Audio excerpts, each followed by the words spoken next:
Okay. No, it's that's a stack. I think it's supposed to be me? Yes. Okay. Calling this meeting to order. Madam Clerk, roll call, please. Councilmember Beard. Here. Councilmember Bowie. Here. Councilmember Fawn. Here. Mayor Pro Tem Jones. Here. Mayor Nguyen. Yes. I'd like to ask Mr. Kingsley Okereke to give us the invocation. Please rise. Okay. Please prepare yourself according to your faith. Heavenly Father, we ask your presence this evening as we begin the work entrusted to us by the citizens of this great city of Garden Grove. Bestow your blessings on our deliberations that we may have the benefit of your wisdom and integrity in making decisions that affect the lives of everyone who live and work here in our community. Amen. Amen. And at this point, I'm going to take a point of privilege and ask you all to join us in a moment of silence for Richard Schultz, the father of our fire chief, Tom Schultz, who recently passed away.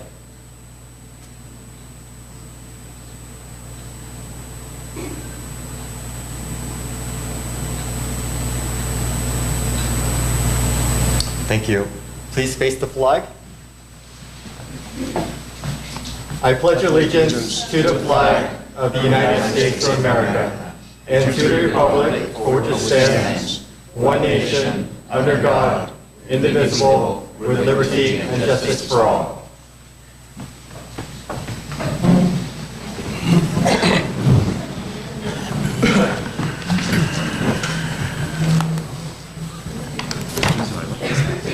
Okay, we have some presentations tonight. Yes, Mr. Mayor, we have recognition of the Sister City Association exchange students who are visiting from Anyang, Korea, and Kingsley Okereke will be presenting that spotlight. Thank you. Thank you, Madam City Clerk. This evening, the Garden Grove City Council is pleased to acknowledge 10 high school students representing Anyang, Republic of Korea, as part of the 27th Annual Sister City Exchange Program. Before I ask the students to come forward, I understand the chaperones would like to present a gift to the City Council. Okay, we should, colleagues? Mr. Bowie, please join me.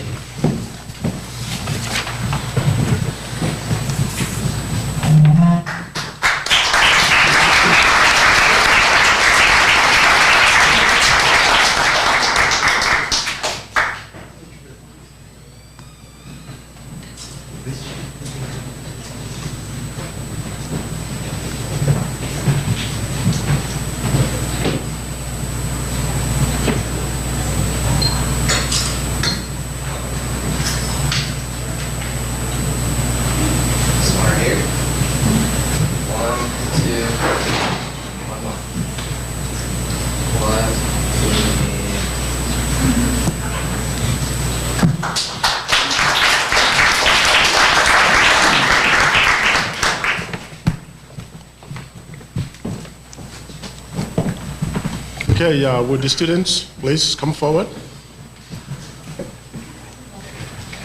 Y'all gonna help me with? Sure. That's a lot. All right. Thank you, sir. The Garden Grove Sister City Association has deepened the city's appreciation of and ties with the Republic of Korea. Through the Sister City Exchange Program, Anyang's youth have a unique opportunity to learn about the American culture firsthand. They see Southern California's beautiful sights, but more importantly, experience its warm hospitality. The students, along with chaperone Park, Young Cho, and Jan Dongmin, are serving as Anyang's goodwill ambassadors during their 10-day stay. During their visit, they will be staying with local host families who have graciously opened their home and hearts to host the students and chaperone. In April, 10 high school students from the Garden Grove Unified School District will be visiting Anyang. At this time, the mayor and city council would like to present each of the students with a filled City of Garden Grove tote bag as a souvenir of their visit. Welcome to Garden Grove, and we hope your trip to our city will be a memorable one. Congratulations to all.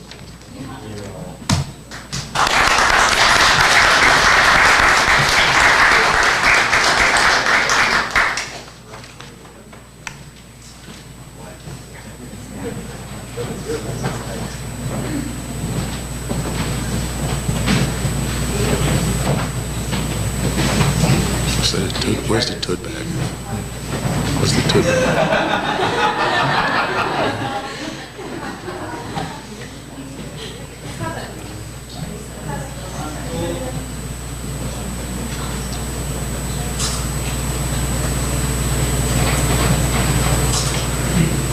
One, two,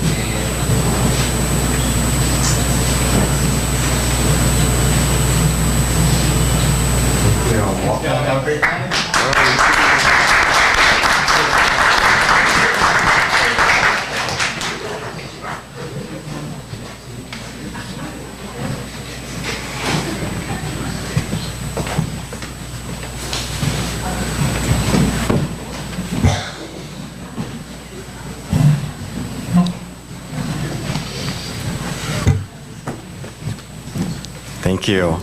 And thank you to all the chaperones and everybody who supports our Sister Cities Association. We really appreciate it because it means so much to us to have the Sister City relationship with Anyang, South Korea.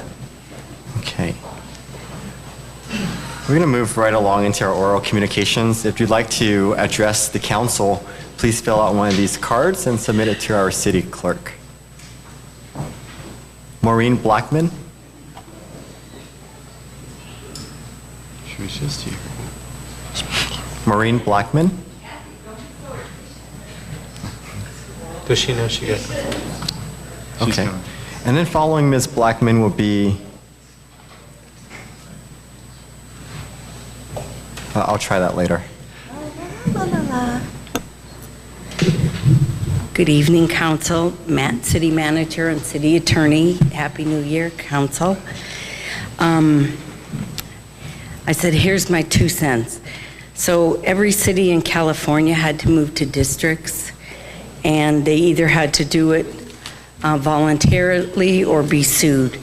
So our council and councils prior to knew that a letter was issued that warning us that this was an upcoming event.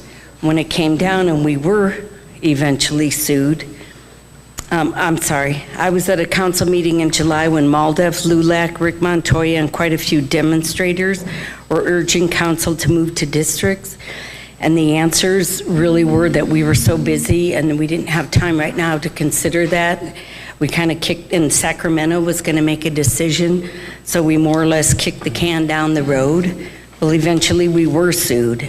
Urgency set in, and the council settled for districts, and then also were more or less considered to give our rights away to vote for the mayor. It was probably a good reason, but the council didn't have an opportunity, probably through legal situations where they couldn't communicate with the voters. So we were left out of the process. Immediately, I contacted a few council persons, and I more or less felt like they were not in a situation that they could deal with adding the voters into the process. I asked our members and other residents what they wanted to do, and the consensus, except all but one, wanted to keep the right to vote for a mayor. We contacted 2 attorneys. One talked about a referendum, and one said that he would contact the city and try to negotiate with them. That person was Mark Rosen, and we did eventually hire him. Several residents believed in the cause, and we put our own money into the legal fund. It didn't come from our association. The residents believed in the cause. On Tuesday, a judge decided to hear our case on February 23rd, but actually he alluded that all the parties should come together and talk about it. I understand that the districts are a done deal. The mayor at large is still the question. To make things happen, it seems to me like the only logical conclusion would be 6 districts and a mayor at large. And it seems to me like most of the people that I spoke to had that opinion. So that is what I would like to settle for, is 6 districts and a mayor at large. But I'd also like to make one thing perfectly clear. Nobody put us up to doing this. I do what is in my conscience. No one speaks for me, and I speak for nobody else. I do it because I've invested 38 years, raised 3 kids, and I love my property. I resent the fact that people are saying a council person put us up to this. Please don't reduce my intentions for this city as to be a puppet or a pawn. Thank you.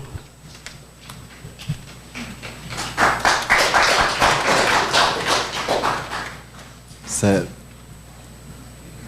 Racked Morrigan Gran?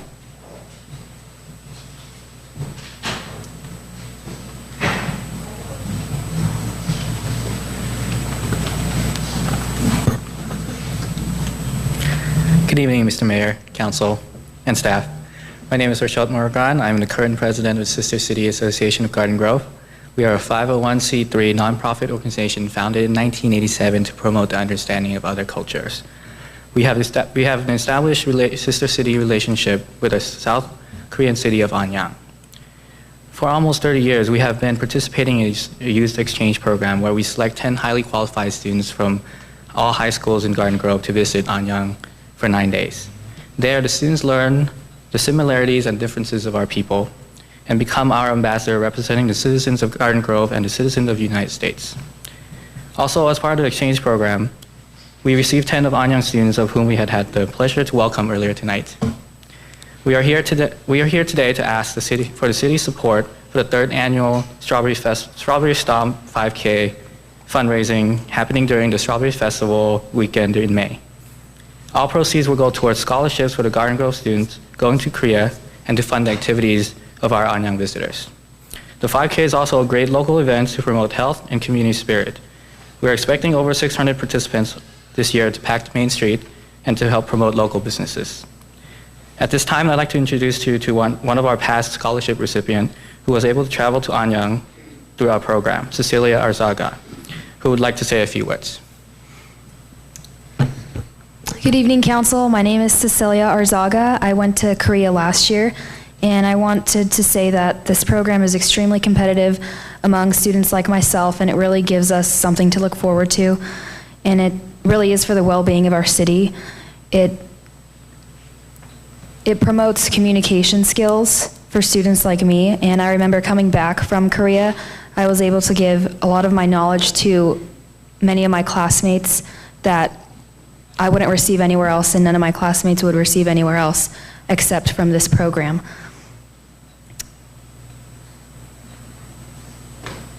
And I think this type of program is extremely important during this time, during this generation, where we need to promote an understanding of unfamiliar cultures and to avoid sort of xenophobia. And I think that this program really helps to promote an understanding of different cultures, like I said. And if there's any program that I think Garden Grove Council should sponsor, it is this program. Thank you. Thank you. Is there anyone else? Okay, wait, sure. My name is Kevin Voller, and I'm the Vice President of the Sister City Association. I'm also a teacher with GGUSD, and I can tell you firsthand, being one of the persons who coordinates the exchange program, dealing particularly with our students going to Korea, the life-changing opportunity that this program provides to them. Just 2 quick examples. We just had a student post to our Facebook page the last week that because of the inspiration he's received from the program, he's decided to major in political science. He wants to study in international relations, and he's going to be traveling next fall to Seoul to study abroad in a language immersion program in the city of Seoul, Korea. And it was because of this program when he traveled with us 2 years ago. Additionally, just a student who I had personal contact with at the school I teach at, we took a student about 4 or 5 years ago, and a very nice young man, but a very, just not real outgoing, not a person who would take on leadership roles. And it was through his experience with Sister City to come out of his shell, to travel abroad, to be on his own, an opportunity that without, he would never have gone on to done the things on our campus that he did. He became a member of our student council. He took on leadership roles on our campus, and he went on to do things both in high school and post-high school that I don't believe he ever would have done, because he never would have come out of his shell without the opportunities presented by this program.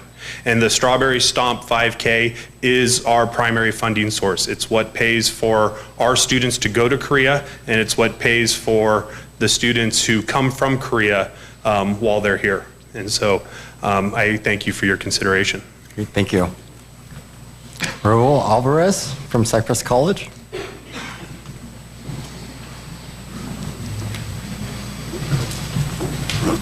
Following that will be Tony Flores and then Verla Lambert. Good evening. Raul Alvarez. I represent Cypress College. I'm here to talk about our Cypress College 41st Annual Americana Awards on February the 27th. I'm going to introduce a couple of folks in just a minute. Before I do that, I want to mention that Cypress College is the school of choice for over 16,000 students. Was recently named the #3 community college in the state of California out of 113 campuses. We are one of 15 community colleges in the state recently certified to offer bachelor's degree programs beginning in 2017. The way that works is that we wouldn't compete naturally with Cal States or with UCs. We'll be offering a bachelor's degree program in mortuary science. We work hard at being a premier institution. Over almost 600, 596 of our students come from Garden Grove. At our last scholarship awards, 33 of the award recipients were from Garden Grove, winning around $24,000 in awards. Scholarships, 13 of them ranged from $1,000 to over $2,000. Our signature event is the Americana Awards, now in its 41st year. I mentioned that that's on February the 27th at the Disneyland Hotel. We will recognize Citizens of the Year from the 8 primary cities we serve. And I want to introduce our Garden Grove Citizen of the Year, someone with whom you are acquainted, Errol Giuliano. Active, has been in every leadership position in the Chamber, Rotary Club, Strawberry Festival, active in Miss Garden Grove, and much more. So join me in congratulating Errol on being Citizen of the Year.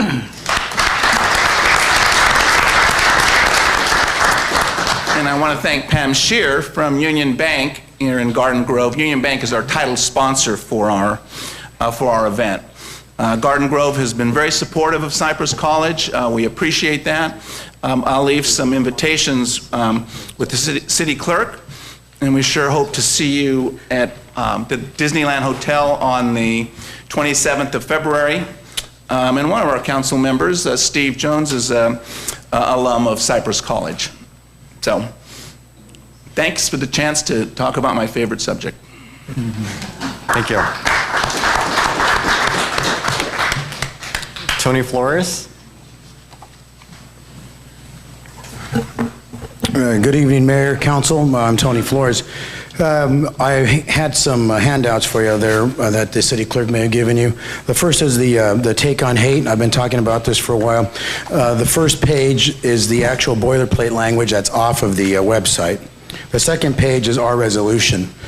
The other pages are from the FBI stats. My question is, who and when were these stats verified regarding the take on hate figures? Has that been verified? Do we know? Because it seems to be in stark contrast with the FBI stats. I'd like to find out who did it, if anyone did. That's on that. Regarding districts, I've been pretty clear since year 2000 on districts. I agree, 6 districts, mayor at large. You all have my information that I have for the last, 15 years regarding this particular issue, so I'm not going to beat that dead horse. 6 districts, mayor at large. Our population is growing. We need to grow our council as well. The next issue is the planning commissioner. Voice of OC is reporting the planning commissioner may not live in this city. I did something novel. I actually called him. I just talked to him. I talked to him yesterday. Asked him point blank, where do you live? Says he has 2 homes. I says, fine. What home do you claim your homeowner's tax exemption? Oh, well, that's in San Clemente, where the most value is at. And I said, okay. Well, if you live in San Clemente and you claim to live in Garden Grove, you can't have it both ways. You're either in violation of Garden Grove Municipal Code 2.21.015 or in violation of some tax codes. It's one or the other. And the message is simple here. It's very clear. And this has been going on for quite some time. It's been at the DA's office with other council members or former council members with Board of Supervisors, et cetera, with allegations of the same thing. The point we're trying to make here is this. If you're going to be on our council, an elected official, if you're going to be on our commissions, live in our city. Don't play any games. I mean, it means a lot to us as citizens, because if you don't have the best interests of the city, you shouldn't be on here. If you live in a great home in San Clemente, which is fantastic, there's great homes here in Garden Grove too, but make your choice, make your decision. The law is very clear, and I also handed that out to you folks as well. I sent an email earlier to Mr. Stiles. It's self-explanatory. Again, I'm not going to go into all the details here right now. I don't have enough time, but I'll be glad to talk with you about it. We and I had a conversation today about it. Myself and Mr. Beard had a conversation about it. The information's clear. It's very clear. And I believe Mr. Vumai is very honest. I think he's an intelligent man, which is why I'm shocked that he wasn't aware of our municipal code. Okay? Let's fix that by either having him resign, or he has some tax issues with the state of California and the county of Orange, however you want to do that. Along the crime scene here, updates. If we can get an update on the Bar Lake Broadwater deal, that's still pending at the DA's office since December 2014, and also an update on the current mayor's issue with the Hyatt, that's at the DA's office as well. In the interest of transparency, can we get an update of that from the DA's office? I'd appreciate that. Also, I spoke last time about the El Nino that's actually upon us, but what have we done to fix up the Garden Grove channel and the Bolsa Chica channel? Remember, we've flooded twice out there, folks, in West Garden Grove. We need your help looking at that. What's the status of that? Let's find out what we can do. Regarding crime, rash of break-ins in West Garden Grove on certain streets there. We apparently don't have enough police officers out there. And I say that because I'm looking at the budget. I believe we're authorized 161. We probably actually have around 153 or so. And I don't know the exact stats, but we may have folks that are out on duty, or injured on duty actually, IOD as they call it. That puts us down even farther. How many officers do we actually have? So rather than just whine and moan, again, I spoke with Mr. Beard earlier. I'm proposing that we maybe get some volunteers out there to help support our police department. Start with former military folks, former law enforcement folks. If I can I hand this to you?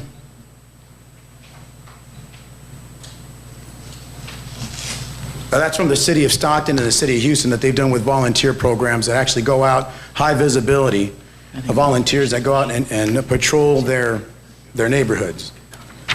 So we're not just whining. I'm giving you a suggestion on what we can do to help it. Short of hiring more officers, and we may not be in that position right now, I understand that. No, we're probably in California, but we're woefully understaffed here in the city of Garden Grove. So I think we need to take a strong look at that. I'll be happy to discuss it further. You have the information there. Thanks for your time. Verla Lambert.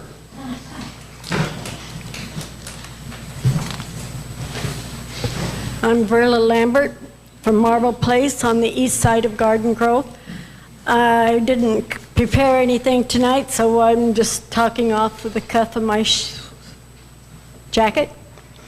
I want to thank the city manager, Scott Stiles, for coming to our home and explaining to our neighborhood of answering questions due to code enforcement and different things that are going on over there. We had approximately 40 people there, and it was a very rewarding day, very rewarding. And I also want to express my opinion, and people that I have talked to from the east side who also would like to see 6 council members and the mayor at large, which I was involved with several years ago in walking this. And I thank you very much, and we will be talking to all of you again soon. Barbara Nolta.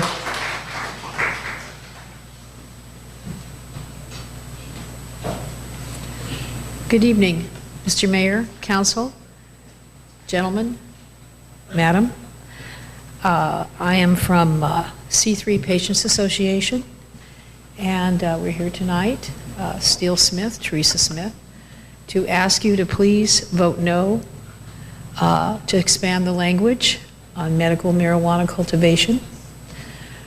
We have been an ongoing organization in Garden Grove. We've been operational for 5 years. We produce a product called Idrisil that is for the sick and dying. We are a compound pharmacy. We are a membership organization. We have vets, patients from all walks of life, all income levels, everything you can imagine. They love our product. And we want to continue with our growth and our productivity and be a solid member of this community. We love Garden Grove. I live in Long Beach, and I can't begin to tell you how I love coming across that state line and into your beautiful city. We know the police officers. We've met some of them personally.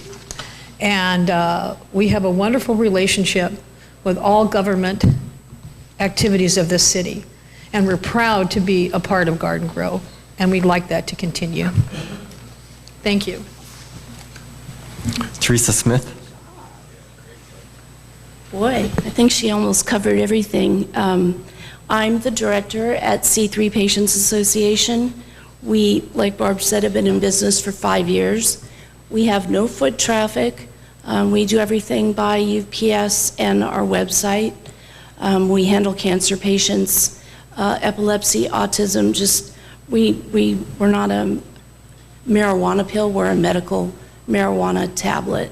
We're prescription only by doctors. We get reimbursed by insurance. We get reimbursed by workers' comp. We have, again, no foot traffic, and we have met everyone from the fire department to the police department, and we do love Garden Grove, and we would like to pay taxes here. So, thank you. I'm just asking you to vote no on expanding the language for marijuana cultivation. Thank you. Steele Smith. Good evening, Council. Happy New Year, everybody. My name is Steele Smith. I am the president of C3 International, which is the holding company for C3 Patients Association, which is the nonprofit organized under California Proposition 215 to legally cultivate and distribute cannabis in California. Our business model for C3 is not a traditional business model of regular collectives. We are considered a commercial compounding pharmacy.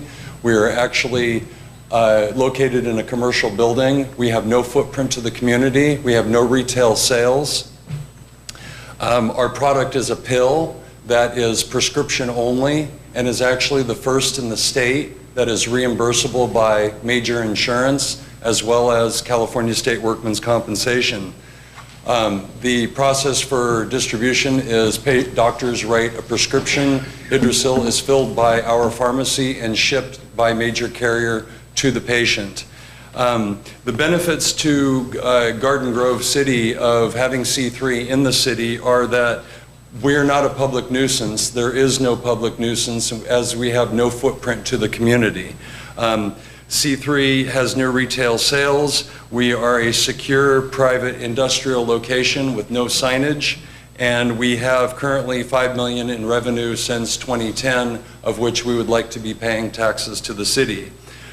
We feel that if the ban was expanded and the language such that we could not cultivate our medicine for our patients in the city, that would not only be a lose for the patients, it'd be a lose for the city, as well as a lose for C3, and potentially counsel defending our litigation might be the only potential winner in this situation. So I just want to ask council with the deepest of my heart, because we have been operating in Garden Grove since 2010 with no problems. We've actually received police services, we've received fire inspections, and we've received building permits for our new gas line and meter at our building. So we have been engaged with the city with full compliance, and we want to receive a business license so that we can pay taxes to the city. Please vote no on expanding language in the ban. Thank you. Justin Fan.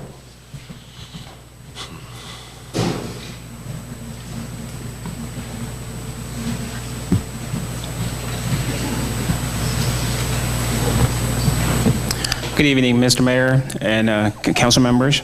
My name is Justin Fan, and I live in Garden Grove resident with my wife and 7-year-old daughter. And as a matter of fact, 2-3 weeks ago, we were walking around our neighborhood, ran into Steve working with his little mini Segway. So we're just, average parent living in Garden Grove. But our daughter, we need help. That's why I'm here. I'm an engineer, my wife is a CPA. So we're not drug user or dealers. We have no idea how to go about finding the right medicine, the cannabis medicine for our daughter. The main reason is she has a genetic disorder where she just doesn't eat. And it's been proven that the cannabinoid in the cannabis medicine has stimulate appetite. Why do I have to fly across the country to find a doctor who's willing to prescribe for my daughter? I mean, around here or anywhere, I can pay 80 bucks, they're willing to help me, but that's not the person that needs help. My daughter is the person that needs help. And I got these medicines, have to go all the way out to Desert Hot Spring, drive down to Laguna Niguel, and honestly, I really don't know what's in it. And besides, they said THC, CBD, no THC, very little THC with CBD, but I don't really know what's in it. And reading all the news in the news and what they put in these things, it scares me. I'm not going to give it to my daughter. So I'm here tonight to ask for your help. And how does parents like us help utilize this medicine to help our children? I mean, I hope none of you guys here tonight or the residents here have that kind of issue we have, but it's a struggle. So in trying to solve my own problem, I researched into this and found out there's a lot more help that we're talking about, like the community here tonight. And we want to operate legally and responsibly in the city. You want to produce the best medicine and services, I mean, the world have yet to see. Why do I have to travel all the way across the country to get a doctor? Why do I have to drive an hour away to the EHS, Desert Hot Spring to get medicine, or go down to Laguna Niguel? Why can't we get it here in our city? We've seen, I mean, I've spoken to several executives who run billion-dollar organization manufacturing who are willing to extend their help to make sure that we will, and we have the license to produce the best cannabis medicine we can have. Have organizations, for example, like Patient Out of Time, who wrote the book on medical cannabis a decade plus ago. And the government of Maryland have asked them to go and do a medical conference for their state this coming up April. And they have extended their help. They said, anytime you guys need us to come here and show the community what medical cannabis is all about, they'll come and help us. So I challenge the city leaders tonight really to move away from our existing paradigm and really lift the cannabis ban. Imagine our city is home to legal cannabis holistic healing centers to help parents like myself and others, veterans with PTSD, cancer, HIV, so many more ailments in our community. Here's a big bonus. You have NFL players, all pro like Kyle, Charlie, Ricky Williams, and many others who are willing to come to holistic healing centers to get treatment for their concussion and PTSD. Just imagine that. We're not talking the old cannabis business, we're talking about medical. So, thank you for your time. Vu Mai.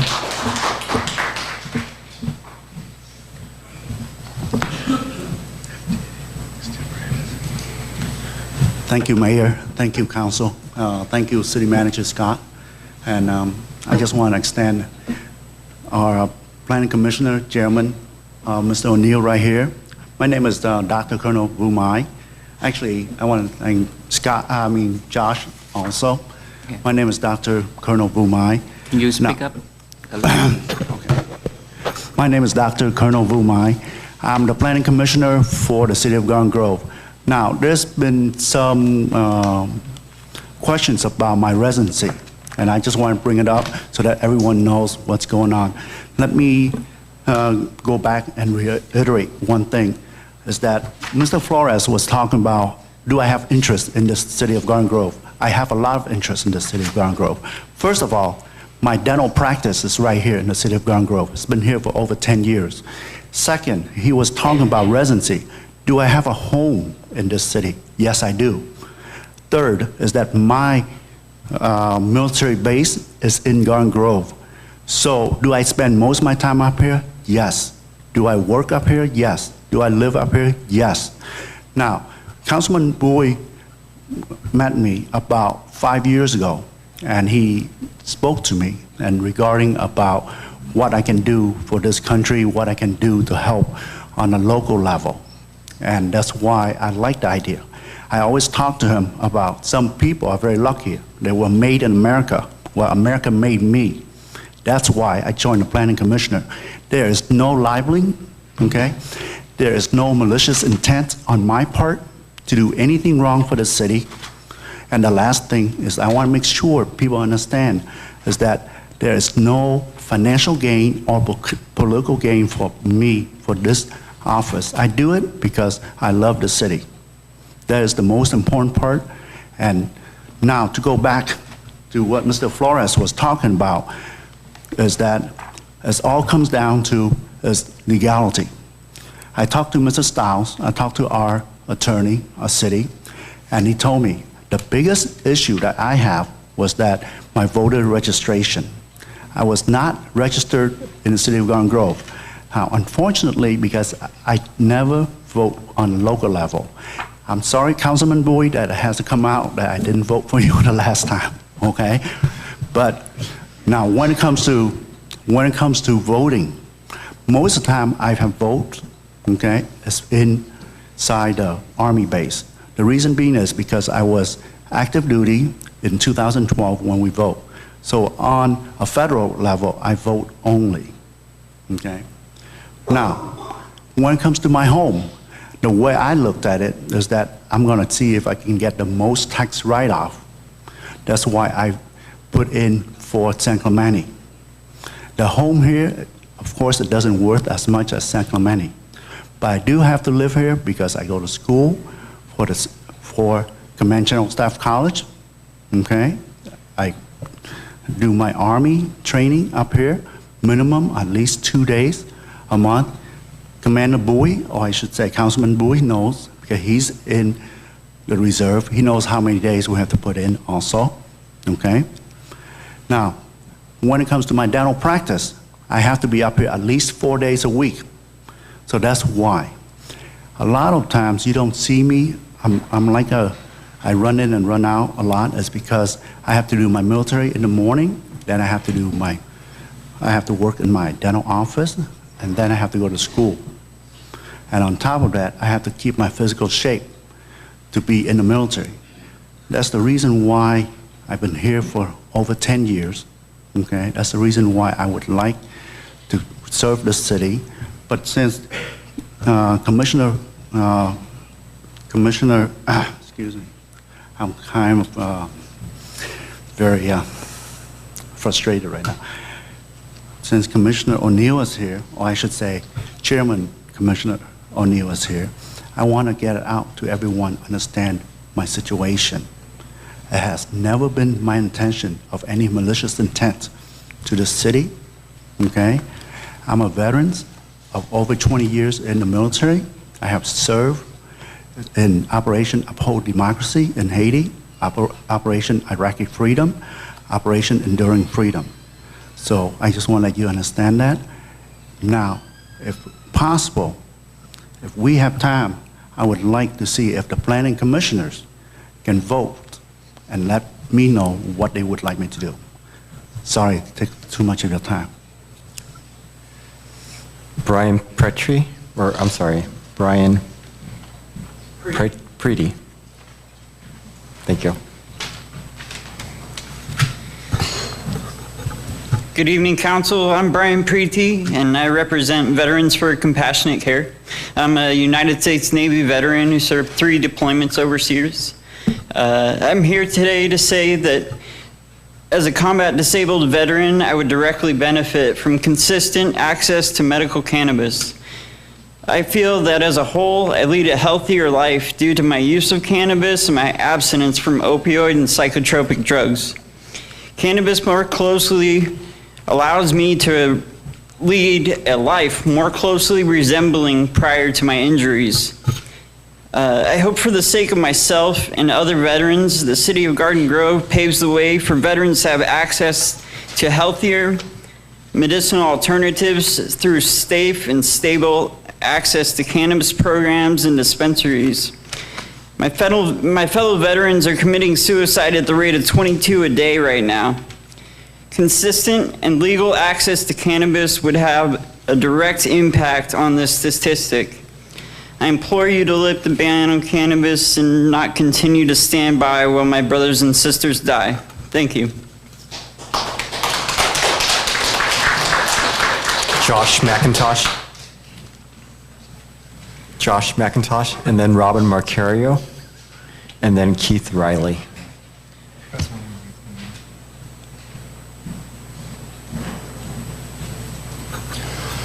Good evening. It's good to see everybody again. Happy 2016.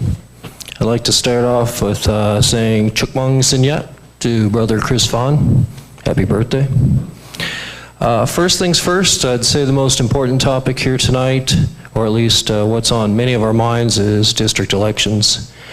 Now, I realize we still have ongoing litigation and things to work out.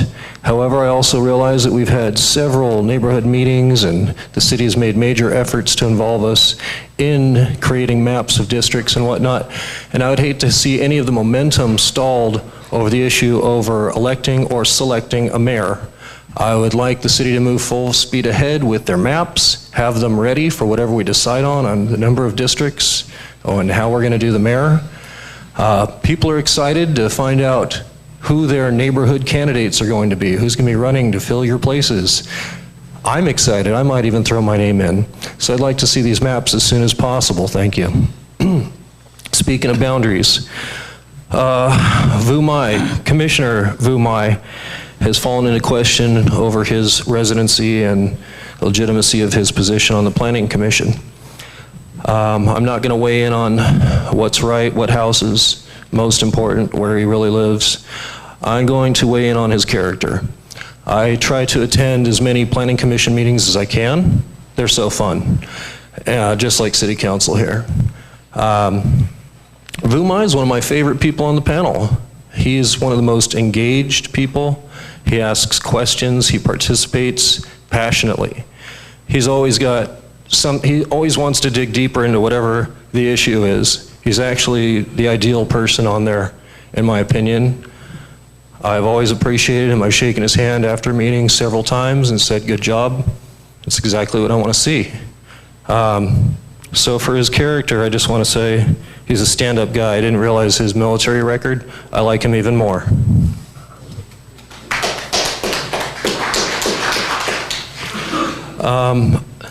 So let's talk about 2015. Gentlemen, how do you think you did? what were your biggest accomplishments? Where did you fail? Where do we need improvement? I have a report card on each of you, and I'll share it privately with you, let you know what I think. But it's a new year. We've got a lot of things ahead of us. Districts, number one. I'd like to see everybody follow up with their campaign promises. We've got an election year coming this year. Hopefully there won't be too much fluff put in, but let's work on really doing big things and making Garden Grove great. Everyone in this room, and thank you. Robin Marcario. Good evening, Council, Mayor, staff, and Garden Grove residents. I'm Robin Marcario.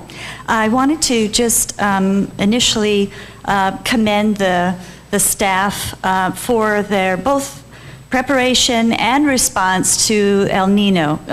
The Council, in coordination with the staff, did a fabulous job. Public Works, got to work getting the roads ready. And the fire department had sandbags available, and our police department did a wonderful job of safely moving our homeless from underneath where were they? In the ditches, and they safely put them in so they wouldn't be in harm's way. So it was a wonderful prep. You were prepared, and I'm proud of that. I thought that was very, very well done. Just to follow up with the news coverage with regards to the Planning Commissioner, it seems to me there needs to be some clarification, some very clear criteria about what residency is, and some kind of vetting process so that when we do have commissioners, we are assured that they do in fact reside here. And I don't know what criteria you want to come up with, but just to make sure that's very abundantly clear what residency means here in the city. And with regards to city council districts, I've always been in favor of districts. I'm pleased to see that the council has moved forward with that. I've participated in the different meetings, the public meetings. There's a wonderful demographer that you guys put together, David, Eli. That's right. Thank you, Mayor. He's knowledgeable and he's very receptive to our input. I thought it was kind of, at that time we were looking at 5, the meeting I went to, and I shared that I think we should have a high school for each district because there are 5 high schools. Things that we were, as locals, kind of had some inside information. He was very willing to hear that. So I think that I look forward to continuing with that process. I think that you need to stay focused in that our goal is that we need to have districts so that they are ready and prepared for this year's election in November. I know that all the parties involved are, have their best intentions at heart. And so there's no ill assigned to, the number of people or how you put together a mayor, whether they're elected or appointed. I just want to see you all get to the table and make a decision so that we can continue with creating districts. I would like to follow up with, I'm your vector control mosquito person, so I want to do my little vector spiel. I just want to continue to encourage the public to dump any sources of water, drain it, dump it. If you have those little saucers underneath your plants, dump that water. That's where mosquitoes, they breed there. We have our common mosquito that we have here, that we've had problems with West Nile virus. Now we have a new couple of mosquitoes that have invaded, kind of come from LA County, and they're making their way into Garden Grove. You have the Asian tiger mosquito, and they're bringing with them a whole new set of possible diseases. We don't have them currently, but it only takes one little traveler from somewhere else to bring these diseases here because the mosquitoes are establishing themselves in Garden Grove. So it's very important to repair your screens, make sure you're dumping and draining any water anywhere so that you don't encourage the breeding of mosquitoes. So let's see. So if you see any mosquitoes, please call Vector Control. We are a public agency. It does not cost anything. That's part of it being a public agency. It's in your taxes. We provide those services. So if you see mosquitoes, particularly those little day-biting mosquitoes that have little stripes on them, the number is 714-971-242.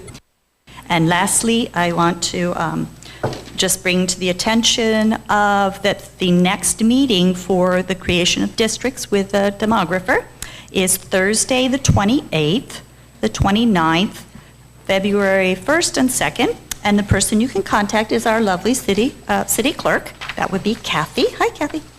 Her number is 714-741-5035, or you can look at the website. That's districtelections@garden-grove.org. And I just want to also say happy birthday, Mayor or Council Member Chris Phan. Thanks very much. Keith Riley.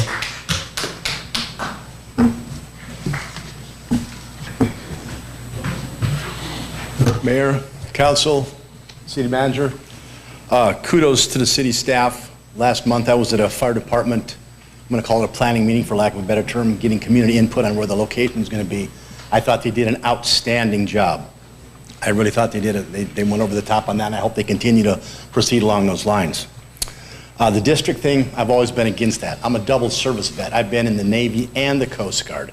I think it's wrong. There's 5 gentlemen sitting up there, there quite possibly soon may be 6. I only get to vote for 1. I don't think that's right. I think that and I hope this gets challenged all the way to the U.S. Supreme Court. It's on hold temporarily in a judge over here in Orange County somewhere. I'd like to see it go all the way up. To me, it smacks of racism. And I think that's something we don't want to do. I think we want to be united. So to tell me that I can only vote for 1 of you instead of all of you or 3 of you or whatever the number may be, I think is wrong. I think that you may have overlooked the mayoral election, and I'm asking you to reconsider that issue that the mayor at large can be elected by the residents. As a double service vet, I take very seriously losing my voting privileges. So I hope that you will revisit that issue and allow us to elect the mayor at large. Next issue, cannabis ban. Ladies and gentlemen, cannabis is here to stay. It's in the fabric of society. We've heard several people, and you're probably going to hear more about health benefits. And this is because it's going to continue to go, it's going to continue to grow, no pun intended. Recreational use is almost closer than the horizon. It'll be on the ballot in a few months down the road. And then we won't be having all these conversations regarding what we can do, what we can't do, shall we not, so on and so forth. There's business opportunities that are unlimited. We heard some folks speak earlier today about what they've got going on. I think it's wonderful. The gentleman in the back that needs help for his daughter. That's going to open up research opportunities, educational opportunities. There's a whole host of things. We supposedly have a ban in Garden Grove right now, and I checked before I came in, and I think if you look at weed maps is where you can go on the computer and find out how many are currently operating in Garden Grove. And those that are advertising on weed maps, I believe, is 20 of them. So we either need to get on board and get this thing taken care of and get it going and get it growing, and that is a pun intended, or get it shut down. We can't have it both ways.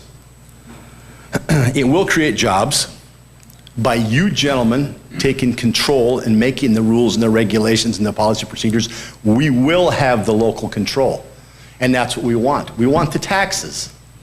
A year ago, this past summer, Chief Rainey stood up and told the Garden Grove Neighborhood Association there were 62 collectives, dispensaries, whatever term you want to use. I don't believe the city collected 1 penny in taxes for that. Now, you're responsible for the business. When I say I'm not picking any, like collectively, individually, but prior, and so on. It's a business. License them, legalize them, legitimatize them, and collect some doggone money. Santa Ana's first dispensary opened, and I think it was $22,470. The first month that they paid to the city of Santa Ana for taxes. Now that's a substantial sum. There's lots of things we can do with revenue. Allow the police to function in other arenas. I don't think we need to have them going around to places where people want this. If it becomes recreational, it's going to be a moot point. We don't need this city attorney, if he in fact is writing letters, stalling, delaying, whatever the procedures are. Let's get it above board. It's here. Let's make it clean and clear what's allowed and what's not allowed. I can't even begin to comprehend what we could do with the money, but I'm sure that there's folks at the city that can figure out something to do with it. There was a thing on the social media the other day regarding lack of activity on Main Street. And it seems that there was an 8-year-old that figured it out for us, if I remember correctly. What about free Wi-Fi? Well, this is one of the sources of revenue for those kinds of things, okay? One of the sources of revenue. I've heard in the past about problems that were had when we had dispensaries. We have some now. Like I said, there's 20 in Weed Maps. How many that aren't advertising there? God only knows. Don't know and don't care. As long as they're legal, legitimate, and operating within the confines and the guidelines that are to be determined by you gentlemen. I think there was a misunderstanding with all the problems in the past, because if they were that bad, how come we're not closing down the ones that are here now? I think there was... Sir, your time is up. Thank you. Okay, sorry. Charles Mitchell.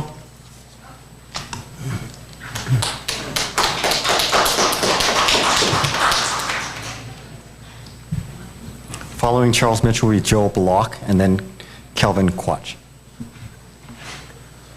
Good evening, Mr. Mayor, members of the council. Happy birthday, Councilman.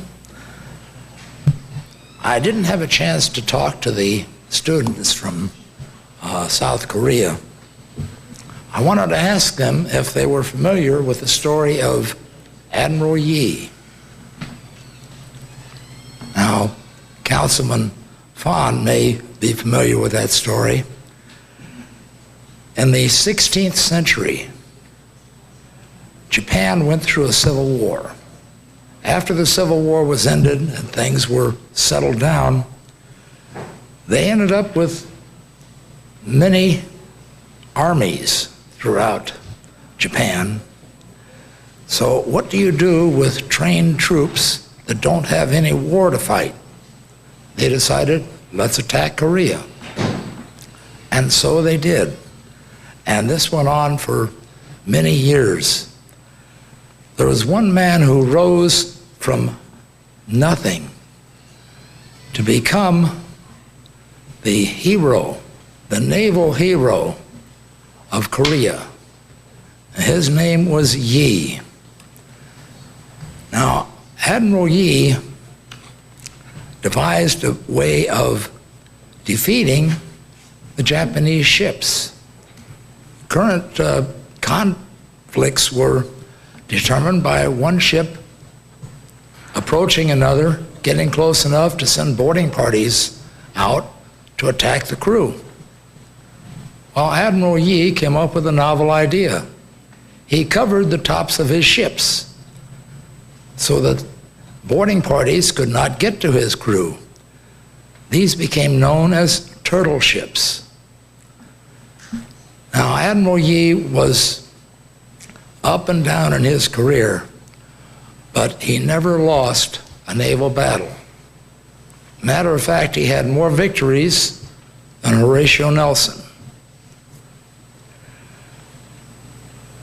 Now, the thing with Admiral Yi is he is one of the heroes of naval history, but he ties in with a part of our history.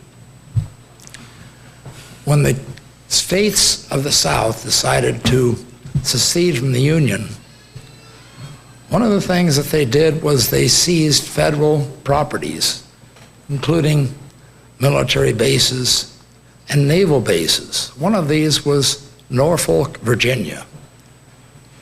Now, one of the ships that they seized was the USS Virginia. Now, the North, in trying to stop the rebellion, ordered a naval blockade of the South. So they needed to find some way of breaking that blockade. Now, many of the members of the Confederate Navy were also graduates of Annapolis. So they had studied naval history, and one of them said, well, back in the 16th century, there was an Admiral Yi who developed something called turtle ships. So they took the USS Virginia, they stripped it down to the bare deck, and they installed iron plates at an angle and renamed it the Merrimack. So that's how the history of the turtle ships came to influence our own history. Now, going forward into today and recent events, the idea of having district elections in Garden Grove may work well. However, the idea of a rotating mayor, I find, is not in our best interest. We have had many mayors in our history, some of them very successful, some of them not so successful, but we've always had the option of recalling our mayor.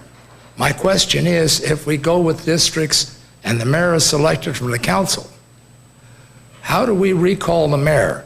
Do we have to recall in that district from which he was elected? Or does it have to be citywide? So this is an issue that needs to be discussed. Otherwise, if we are successful in recalling the mayor, Sir, your does time it is just go up. back to his original position you. on the council? Thank Mr. you. Joe Block.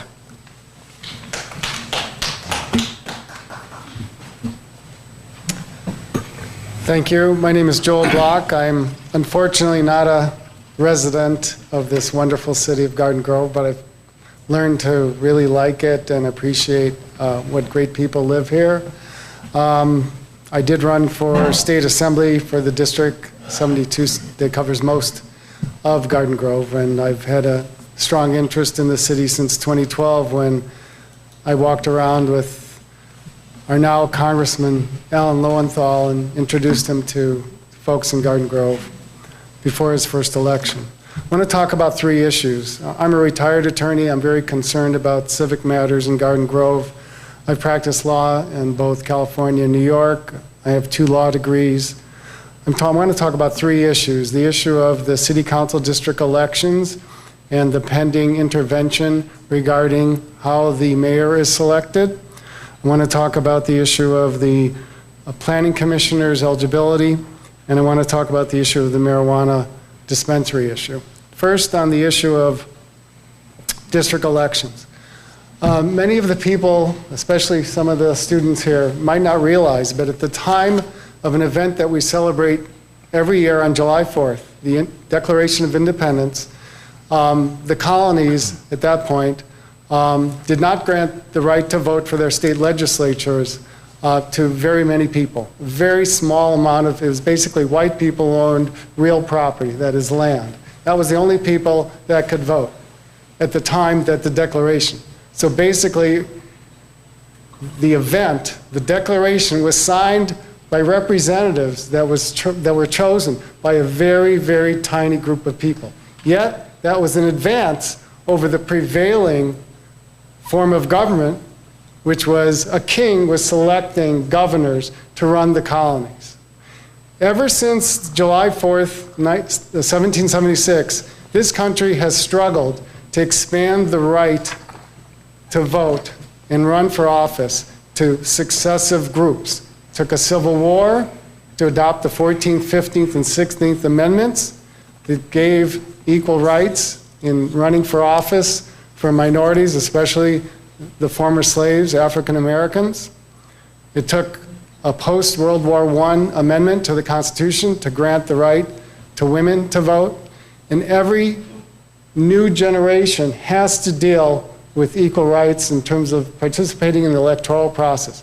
That's what district election means. That's why it's so important that the settlement was reached. That's why it's important to implement it in 2016 and don't delay. No matter what the disputes are for mayor, whether it's picked by the city council on the one hand or voted at large by the citizens on another, that should not interrupt the most important task, which is to make sure 2016 sees fair, equal district elections for city council. I want to point out, by the way, we elect, in terms of the mayor, I know there's concern about losing the right to vote individually on the mayor, but we don't elect any federal officials by other than district. Congressional district, the states are the districts for the election of the Senate, and we have an electoral college. We don't elect our president directly.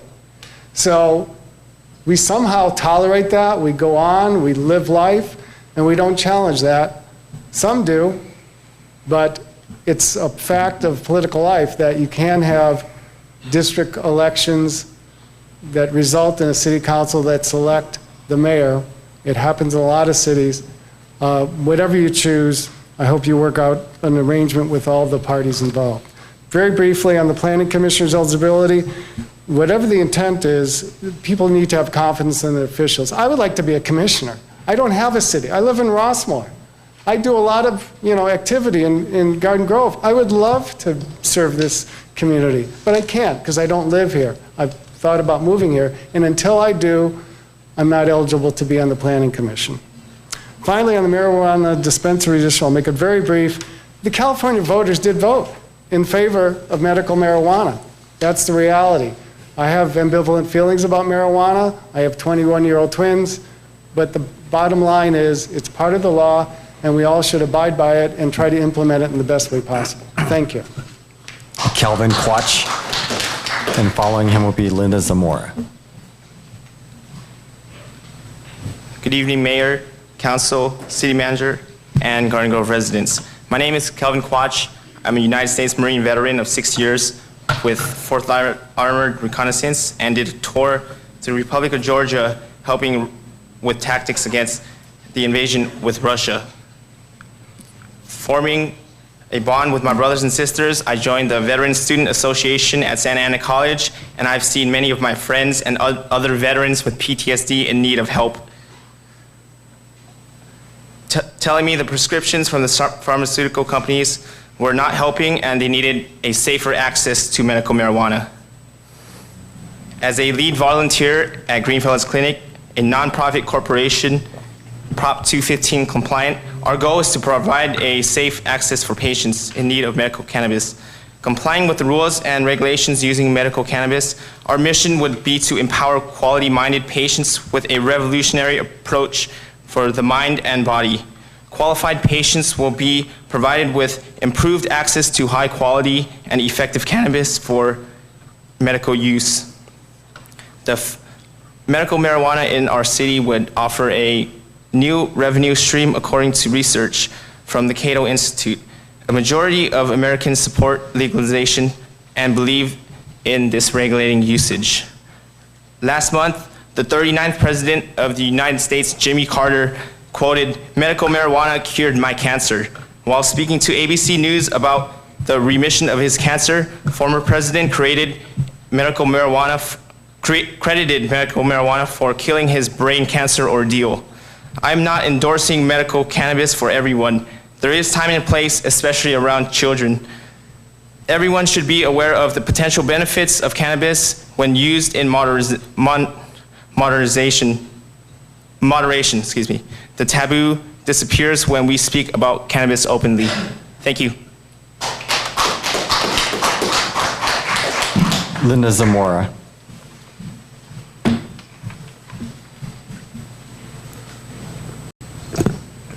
Good evening, Mr. Mayor, council members, staff, and fellow Garden Grove citizens. My name is Linda Zamora, a 13-year resident of Garden Grove. First, I address you tonight as a strong and firm advocate for district elections in 2016. I would like to thank the Garden Grove Neighborhood Association for being civic-minded and exercising its rights. I also applaud the city for continuing to move forward with community meetings to ensure citizen participation in this critical and historical change we're going through. I feel that 7 seats make a lot of sense, particularly given our large and growing population. Our residents will have a neighborhood champion, giving them the opportunity to be more engaged in local government, as well as serving and addressing the needs of those specific neighborhoods. It's something that we lack today. As such, I ask you to continue doing everything in your power to guarantee our city moves to district elections and 7 seats in 2016. Secondly, in light of recent events, I trust that if you are not already, you will very soon implement a process to confirm that those who are public officials, whether elected or appointed now and in the future, will comply with Garden Grove Municipal Code 2.25015. Lastly, several months ago, you approved a budget to provide interpreting services at our council meetings for those who are limited English proficient. Thus far, I haven't seen anything else done about it, and I would like to know if those services are now in place and what efforts are being made so that those who need the service learn about it and exercise their rights to have it.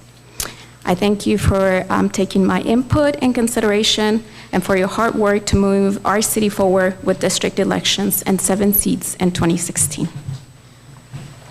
Thank you. Madam Clerk, do we have any more cards for the oral communications? No, we don't. Okay. Okay, you can step forward and speak.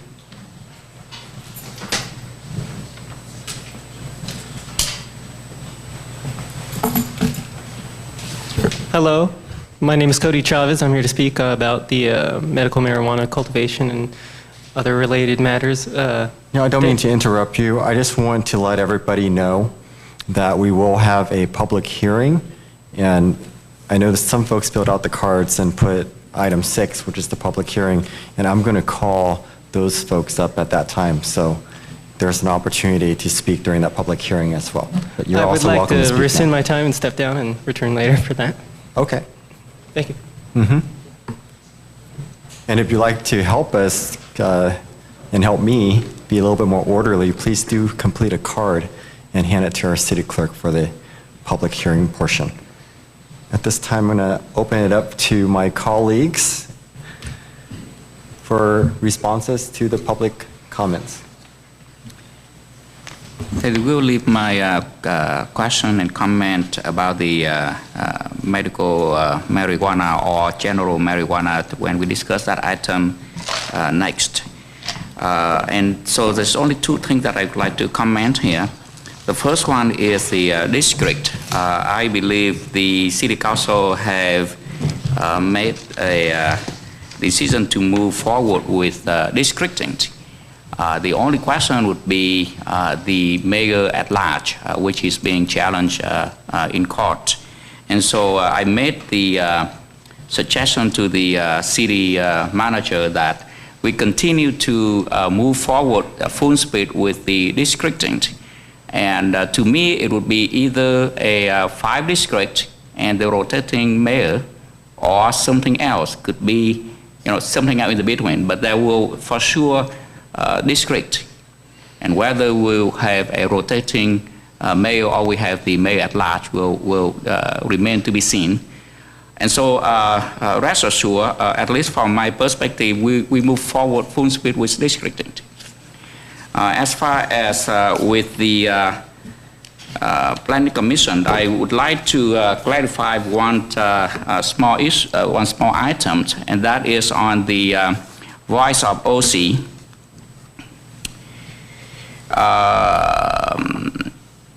Tivor mentioned that the mayor first appointee, Julie Vo, failed to get the support from his colleagues who were concerned that the nonprofit sector professional has never served on a city commission.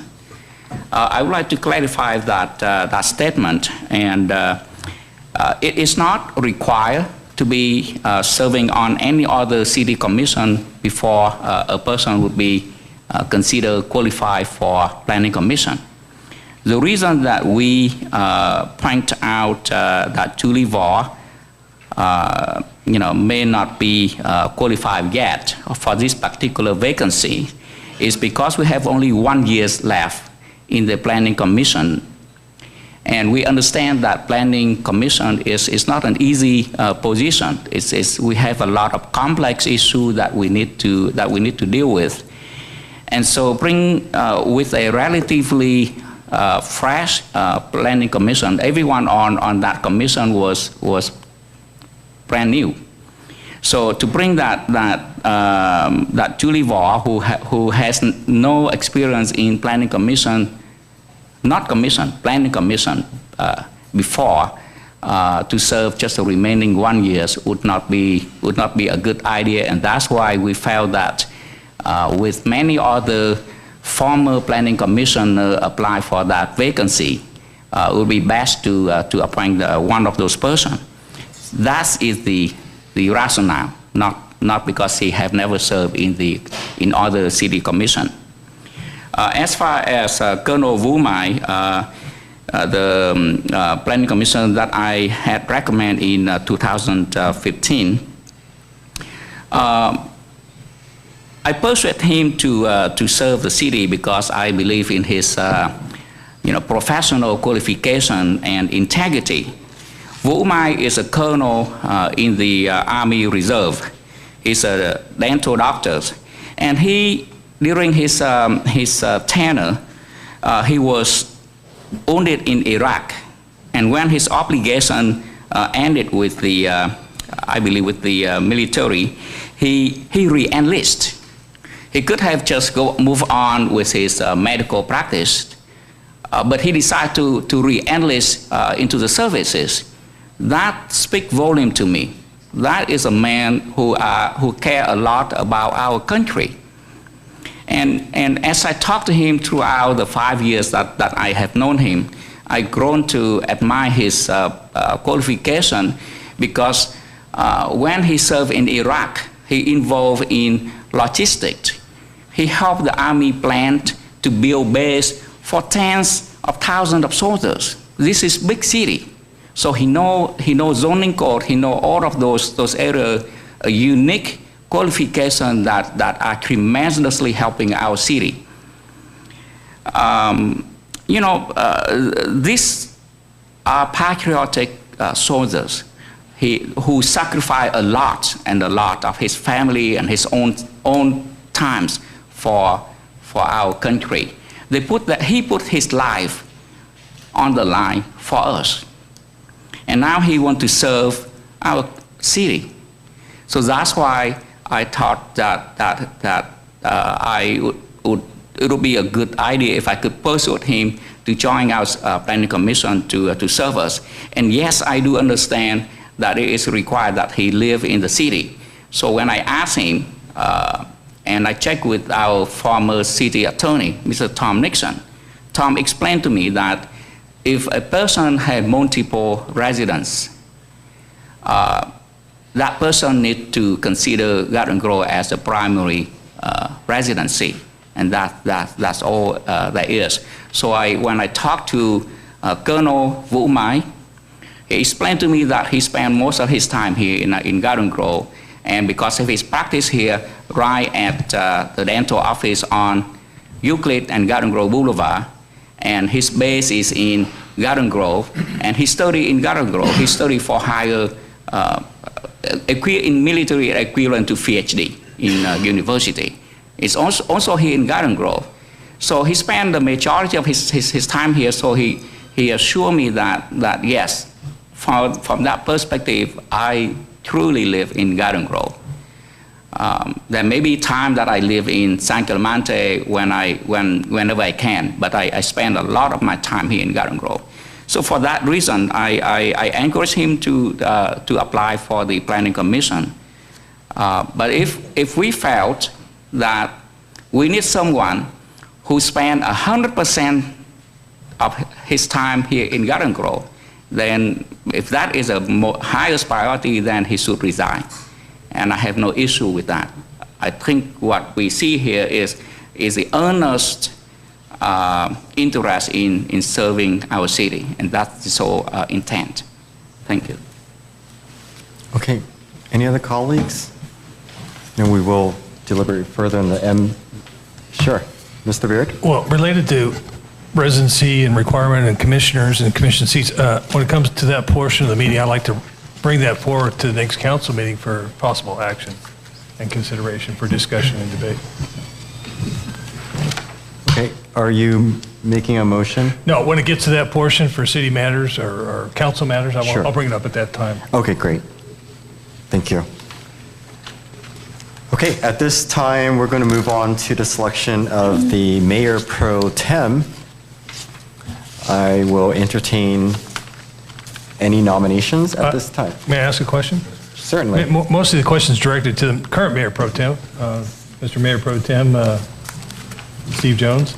Would you be willing and able to continue on his service as the mayor pro tem? Certainly. And then I'd like to nominate him based on his experience and background, and this is his last term, so I think it'd be fitting and appropriate, and he's served well in the position, so I'd like to nominate Mayor Pro Tem Steve Jones to continue on in that position. Do we have a second? I'll second that. Great. Please vote, Madam Clerk. Councilmember Beard? Yes. Councilmember Bowie? Yes. Councilmember Fawn? Yes. Mayor Pro Tem Jones? Yes. Mayor Nguyen? Yes. Motion received, 5 yes votes. Congratulations. Thank you for your continued service, Mr. Jones. We're going to move right along into item 4.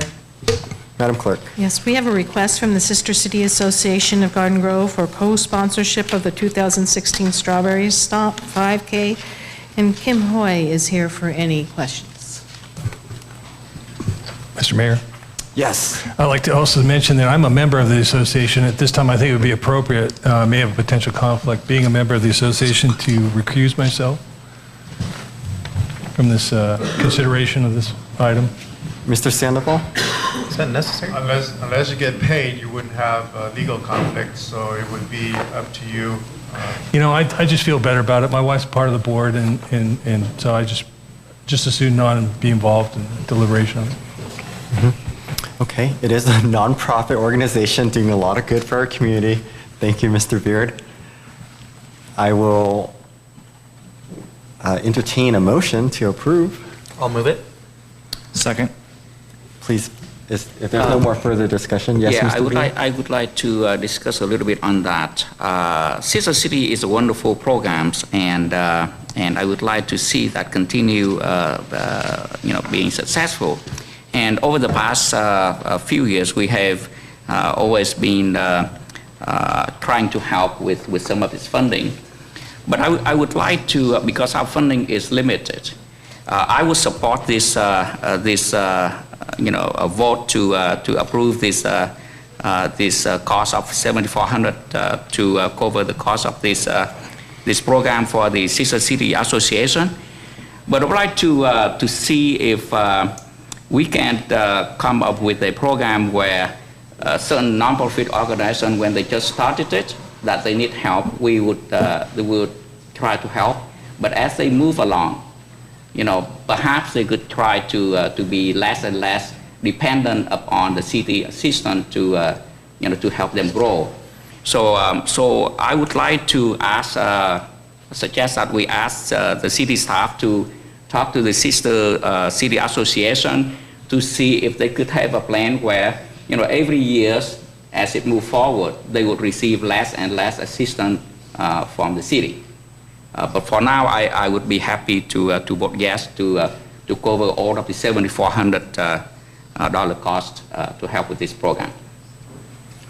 Okay, the point that you brought up is not related to the motion. I will continue to call for the vote. Okay. Councilmember Bowie?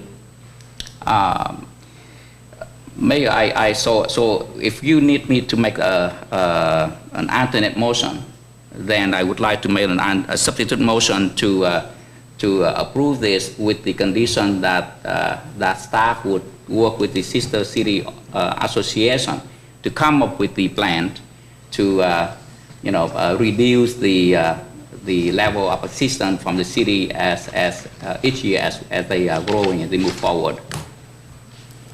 Okay. Do we have a second on that motion? Okay, no, we do not have a second. So the first motion has been seconded, and I will call for the vote on that. Councilmember Bowie? Yes. Councilmember Fawn? Yes. Mayor Pro Tem Jones? Yes. Mayor Nguyen? Yes. Motion received 4 yes votes, with Councilmember Beard recusing himself. Thank you. Mr. Beard, please come back. Okay, thanks. We're going to recess the city council meeting at this time. Are we going to do the cake at this time? Yeah, okay, let's have some cake. It's our council member Christopher Phan's birthday, and we'll be right back shortly.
Actually, you know what? You can open up. All right. Open up for the successor.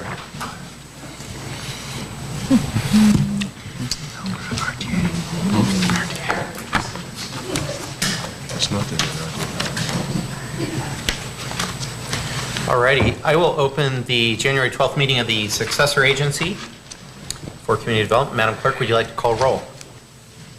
Member Bowie? Yes. Member Wynn?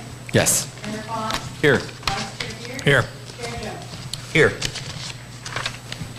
Oral communications we already did in conjunction with City Council, so that's already been heard. Item number 2 is reorganization, selection of chair and vice chair. Do I have any nominations? Yeah, Mr. Chairman. I'd like to nominate you, if you're willing to continue on as chair. Thank you, I would be honored. Would you also be interested in continuing as vice chair? Yes. Can we handle that in one motion, or do we need to do that separately? You can handle it one motion if that's okay with the rest of the board. I'm okay with that. I'm okay with that. So I'll second. Call for the vote. Call for the vote, thank you. Member Bowie? Yes. Member Wynn? Yes. Member Fawn? Yes. Vice Chair Beard? Yes. Chair Jones? Yes. All right, thank you. Consent items. Just receive and file the minutes from November 24th and December 8th, and also approval of the warrants. Do I have a motion? Move to approve. Second. Call the vote. Member Bowie? Yes. Member Wynn? Yes. Member Fawn? Yes. Vice Chair Beard? Yes. Chair Jones? Yes. Motion received, 5 yes votes. Okay, do we have any matters from agency members? Seeing none, we do have closed session, but I believe we're doing that later, is that right? Yes. Okay, so for now, we will adjourn back to open session, City Council. Great. Thank you.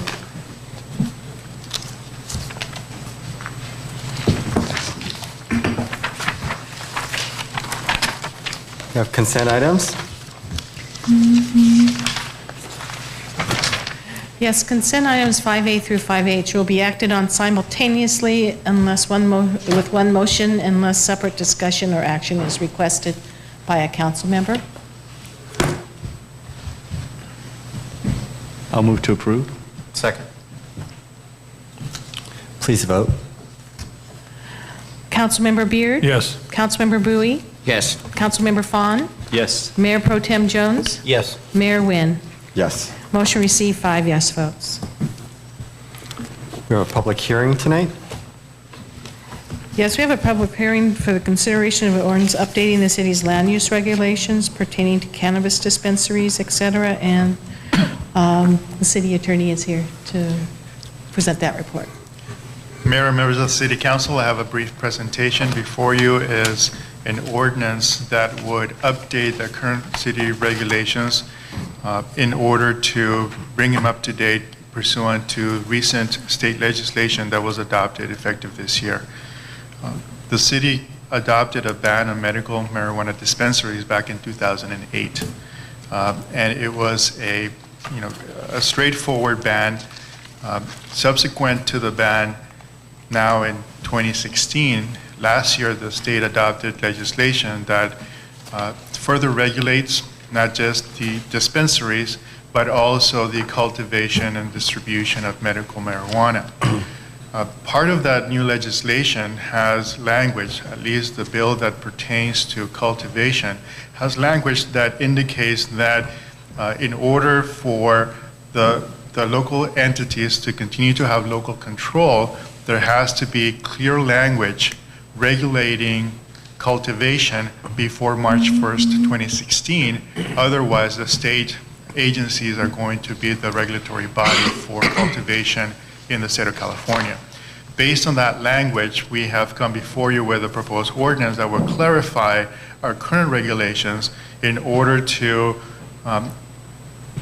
clarify the definitions to clearly state that the ban of medical marijuana includes not just storefront dispensaries, but also the cultivation and distribution of marijuana within the city. So all we are doing is preserving the status quo as to the current ban in order to prevent state preemption based on this March 1st, 2016 deadline. I do want to tell you that a bill, AB 21, has been amended in the legislature that would eliminate the March 1st, 2016 deadline. But that was only introduced about 2 weeks ago. It's still in committee. So we don't know that the current law is going to be amended to remove that deadline. And for that reason, I would still recommend that you consider adopting this ordinance that would update our current regulations to comply and be consistent with current state law. I also want to explain that if you decide not to adopt this ordinance, that does not lift the ban. This ordinance has nothing to do with lifting the ban. The ban will continue.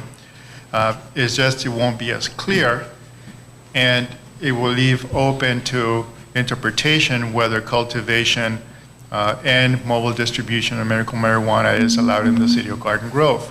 As to our current zoning ordinance, cultivation is not allowed in any zone of the city except in some public institutional for nurseries under Edison easements and also in residential zones.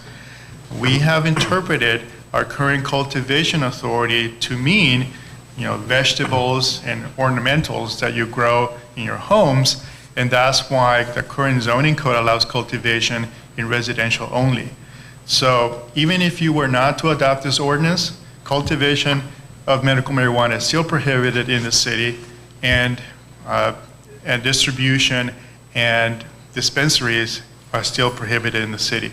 So we would need a separate ordinance and separate regulatory scheme in order to actually allow medical marijuana distribution, cultivation, and dispensaries in the city.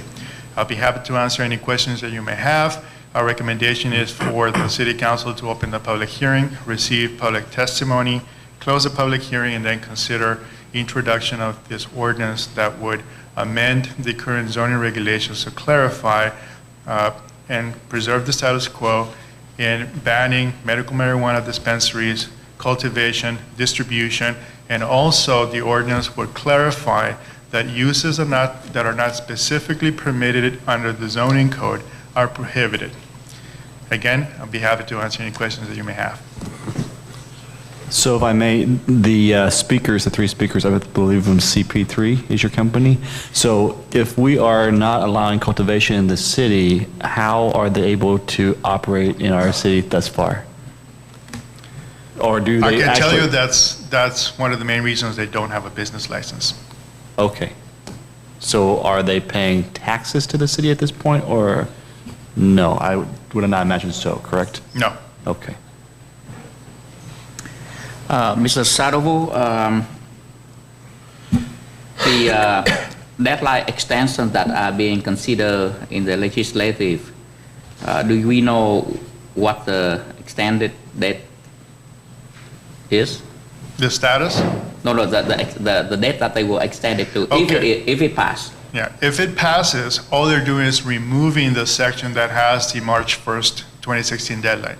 So they're eliminating that deadline, and therefore there won't be any standard or any date by which the city would have to act. So it would just leave it open for cities to regulate or not regulate at their leisure.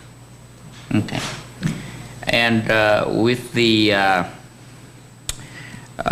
statement by C3 Patient that if we allow them to operate, they would be able to pay tax to the city.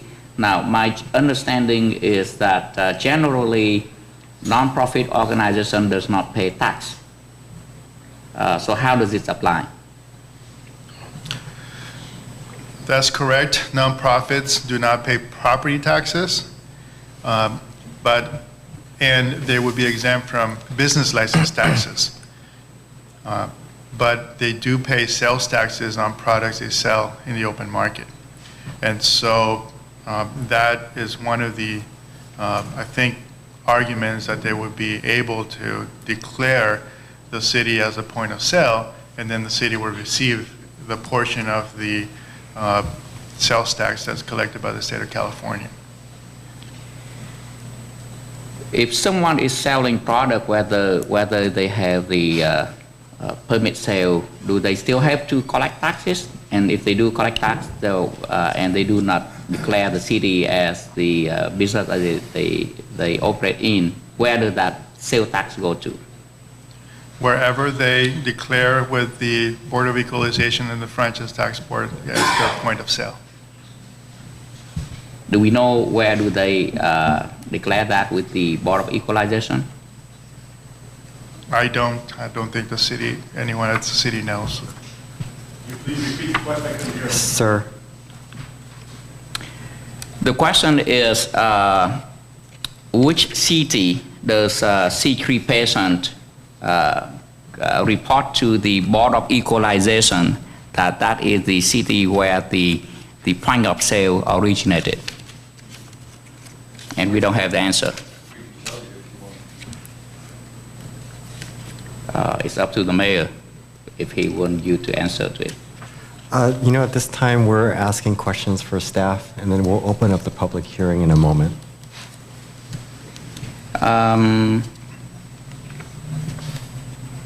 That's all the questions that I have for you. So Omar, just to clarify, we are voting tonight on this ban of cultivation to make sure that we have local control in our city, correct?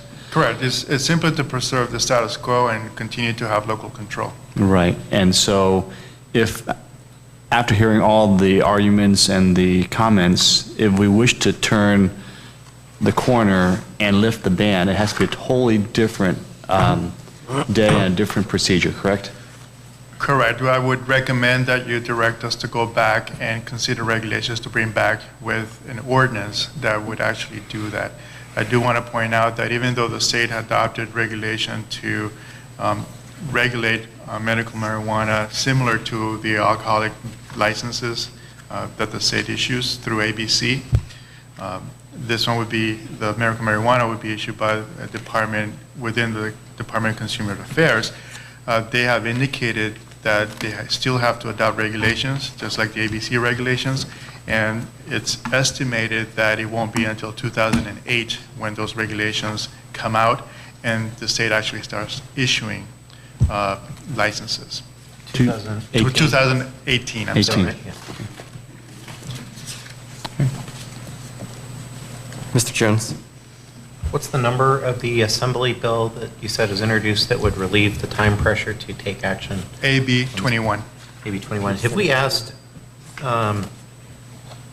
like we have memberships to League of California Cities, Association of California Cities, they're good at this sort of legislative advocacy kind of stuff, and, yes, and being able to give us kind of an inside look at where things stand and where they think things are going to go. Have we gotten any opinion from them in terms of status or where it's going, or when we might hear any kind of resolution on that particular AB? I can tell you that the League of California Cities is a sponsor of the bill, AB 21. It's a gut and restate bill. The subject was different in the legislature and was gutted and reintroduced as this cleanup legislation. And it was at the request of the League of California Cities lobbying group. And right now, the League of California Cities is it's a support status. And again, it was only introduced, I want to say about a week and a half ago. So it's fairly new. Okay, thank you.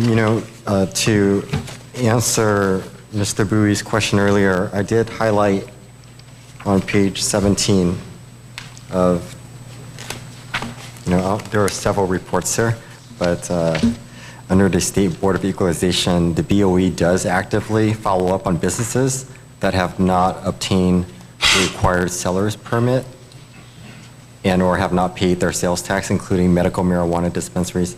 And the BOE is currently involved in a door-to-door program to ensure compliance. So that's what has been provided to us. Any other questions for staff? No? We can certainly ask more questions later. At this time, I'm going to open up the public hearing. Sean Donahue. 17. Hi, thank you, Mayor. Thank you, members of City Council. Thank you, city staff and citizens of Garden Grove. My name is Sean Donahoe, and I work as the local politics advisor, but it's not just actually my work. I volunteer for the California Growers Association. More generally, I'm a cannabis industry consultant for the last 3 years. Before that, I did a lot of political campaigns, so I did redistricting things that I won't talk about right now. In relation to the current status of Assembly Bill 21, yes, it was introduced last week. However, it's already cleared through the Assembly, both the Assembly Rules, Assembly Policy Committee, Assembly Appropriations, cleared the Assembly floor. It's all also cleared through the Senate Rules, and it's also to be heard in the single referred committee, Senate Government and Finance, tomorrow. So it's only been there for a week and a half, and I'm not really familiar with state legislation that moves through 3/4 of the way in the span of about 7 days of session. That is a remarkable sense of progress. Obviously, the governor has already said in the interview in the LA Times that he does support the removal of the deadline, but more importantly, I think from you guys coming up with good public policy, he has also said that he wants cities and counties to be able to have a proper amount of time necessary to figure out exactly how the implementation of the Medical Marijuana Regulation and Safety Act and all of its 17 different proposed license types would fit into a city and county structure. I would also remark that given the March 1st deadline that's embedded erroneously in Assembly Bill 243, that really only refer to cultivation, of course. And it really actually only really extended, if you read the text, to default licensing authority. So in other words, there would still be the host of land use controls that jurisdictions are able to do in terms of time, manner, and place, and setbacks and appropriateness of parcels and zoning. So it's just, do you want to issue the license or not? As I read AB 243. Delivery is also discussed in the current extension of the ban this evening.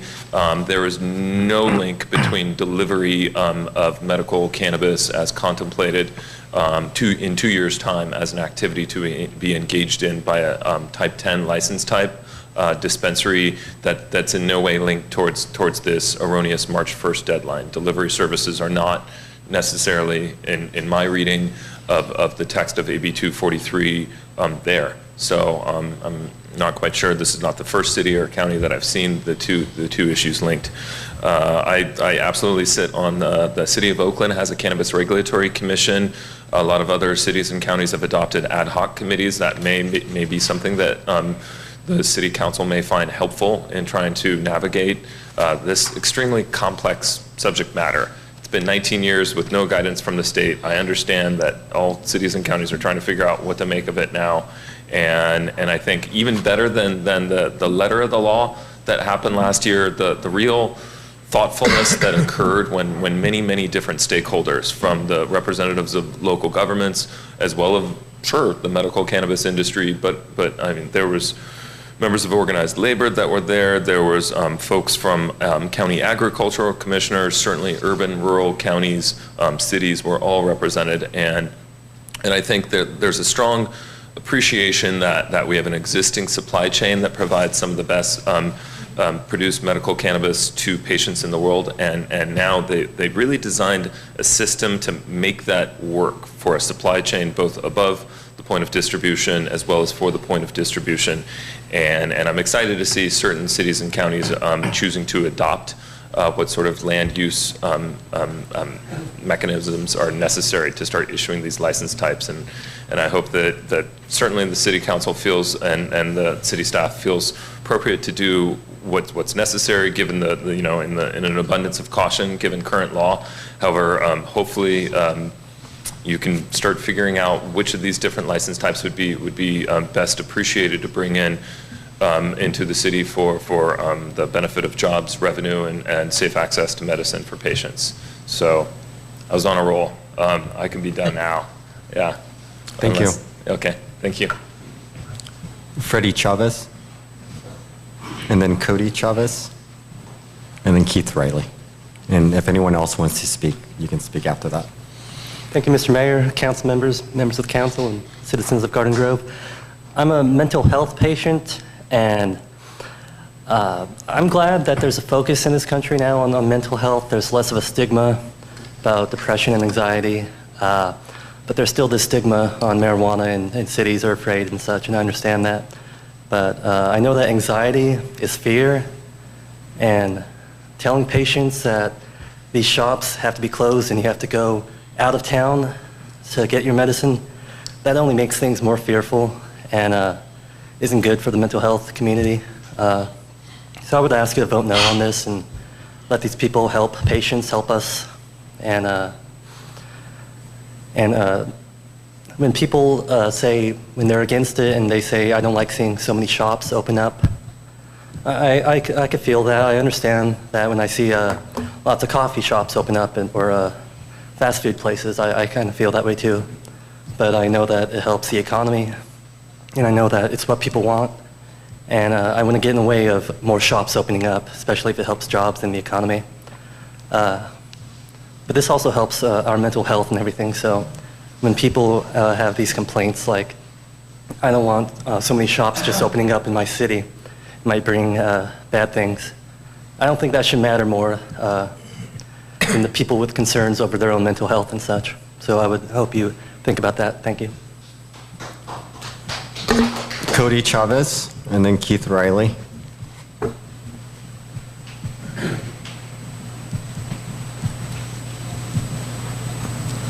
Hello, Your Honor, City Council members. My name is Cody Chavez, and I would just like to encourage you all to look forward to the way that I see Garden Grove. I love Garden Grove, and I want it to be on the cutting edge. I want it to be doing what works and looking at what works better, see if we could switch on to that. Medical cannabis, as you have heard from many speakers, it helps children, helps the elderly, helps veterans. It's something that a lot of people sometimes require for their own medical needs, and it would be great if this city could help facilitate that. California is moving in one direction. Many other states are also moving in that direction. As a country as a whole, we're moving in towards not a cannabis wonderland, but taking it seriously. Taking it seriously as medicine and letting patients have what is required for them to be able to take care of their mental health states or their pain. California and Garden Grove could be helping facilitate that, facilitating the legitimate business owners that want to provide the medicine for these people, the legitimate business owners that will help bring the tax money to the city, the further funding that could be used, the good that could be done from that. There are good people out there, the legitimate business owners. Let's work with them. Let's figure it out so that the playing field is even, there's regulations, and we know what we're doing.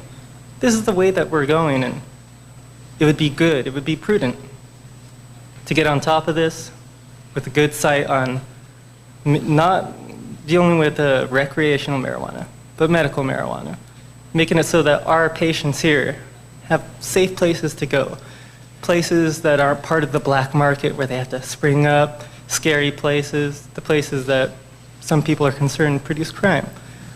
We could have safe places. We could have safe businesses. And I'd like that for Garden Grove. Thank you.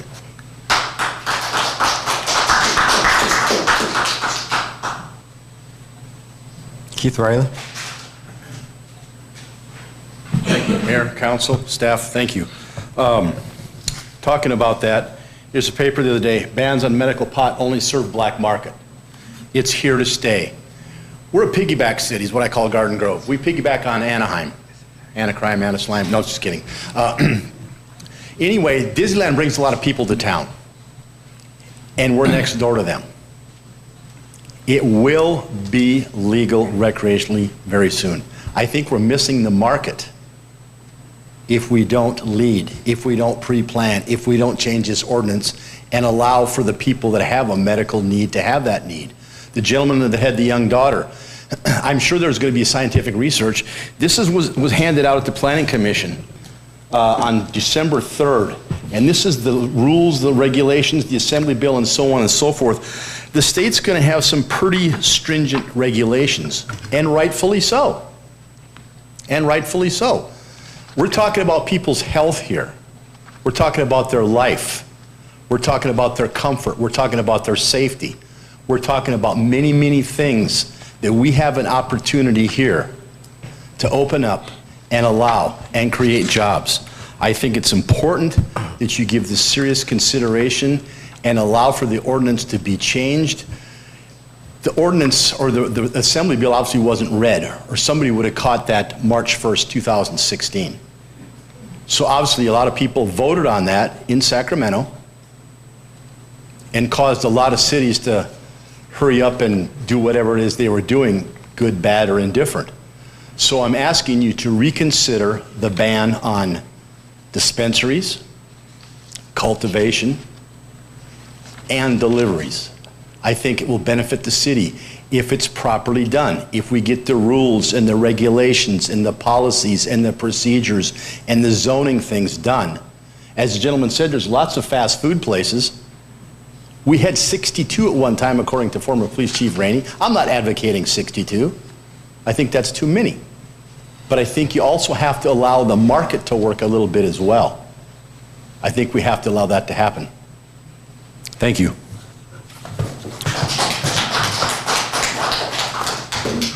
John O'Neill.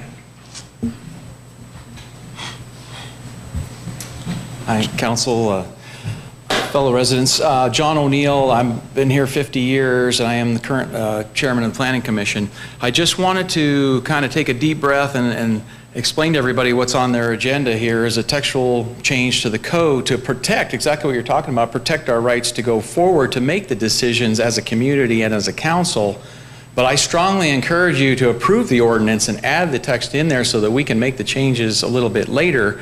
Because like, as we said, a lot of the bureaucracy hasn't been set up yet. This only protects our rights as a council and as a community, and I would strongly recommend that you engage the community in putting this on a ballot before we do any sort of, I'm not going to debate medical marijuana. Anybody that needs it should have it, but I strongly encourage you to pass this ordinance tonight to protect our rights as a city going forward to make our own decisions on what we want to do with cultivation, transportation, and dispense of medical marijuana. Thank you very much. Okay. Anyone else? Mr. Mitchell, Charles Mitchell.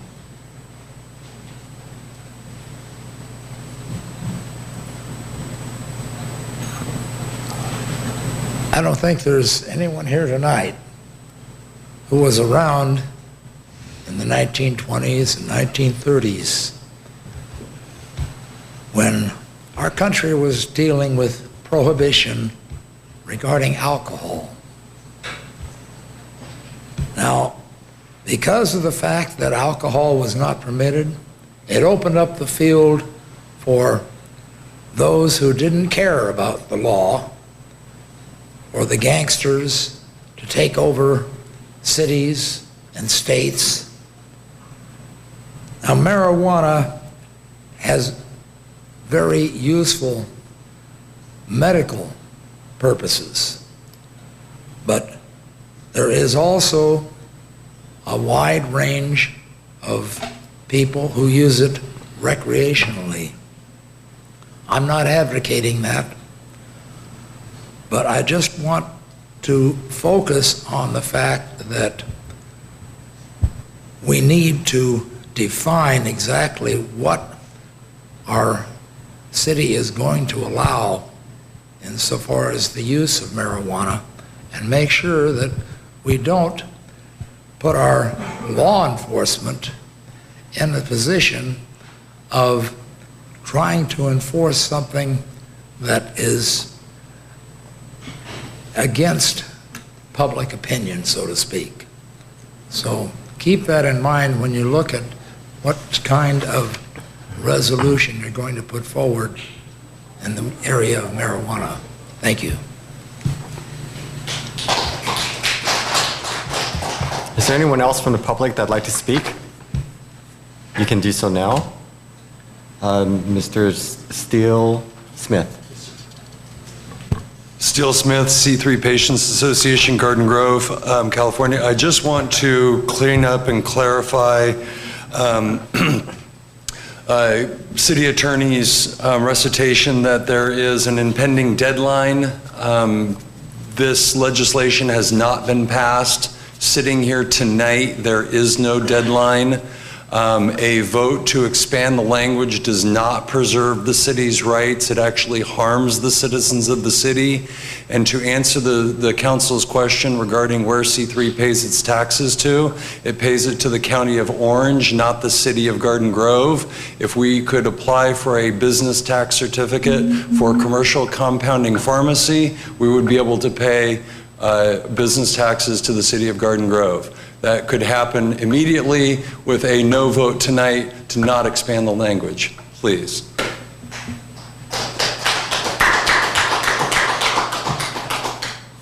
Okay, anyone else?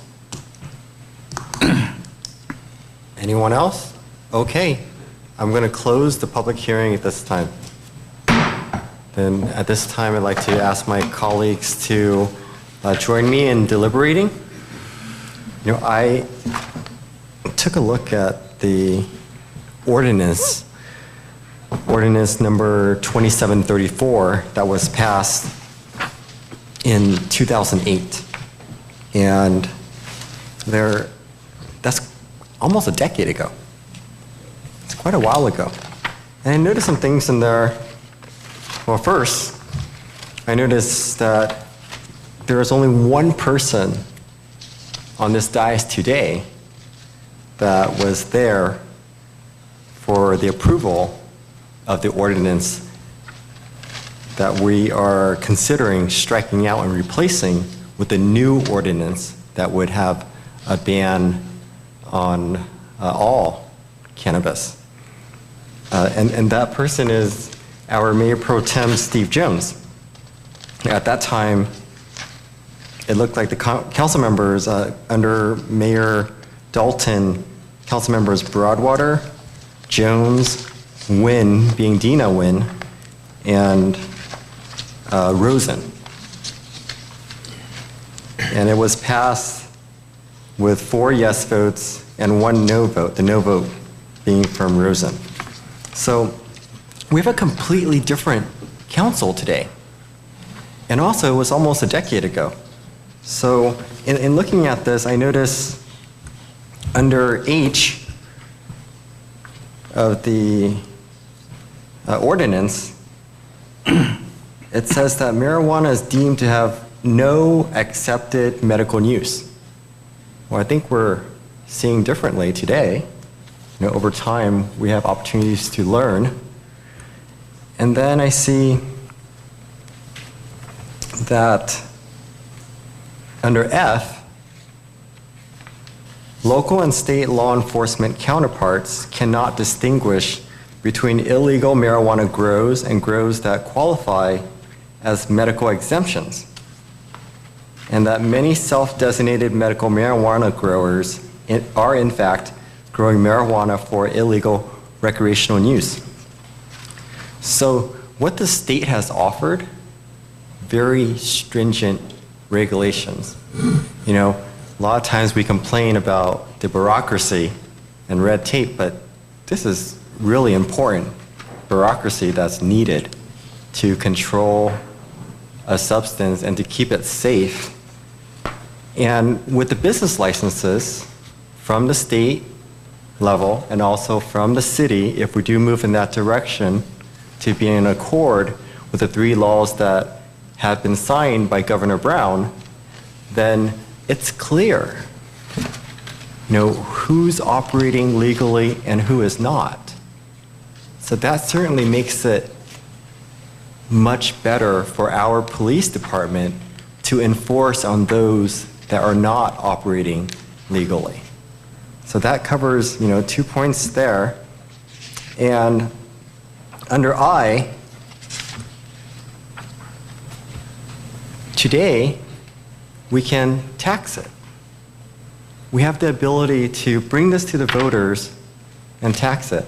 But, you know, before I contribute further to this discussion with my colleagues, I'd like to ask Mayor Pro Tem Jones, how did this, you know, come about, and what have you seen changed? I mean, a lot has changed in 8 years, nearly a decade. If you would, please. Would you like the dissertation or the Cliff Notes version? No, you know, whichever will help enlighten us most.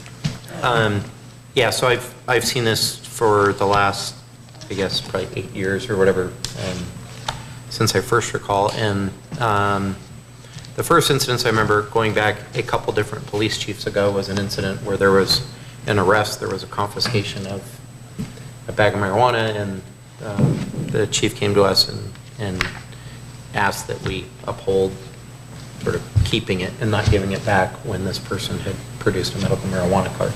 This issue was completely new on everybody's radar screen at that time, and nobody knew what was going on. So we backed that. That later became a court precedent called Caw versus Garden Grove, where we had to spend $250,000 plus legal fees and whatnot. It was a very sort of expensive embarrassment, I think, to the city.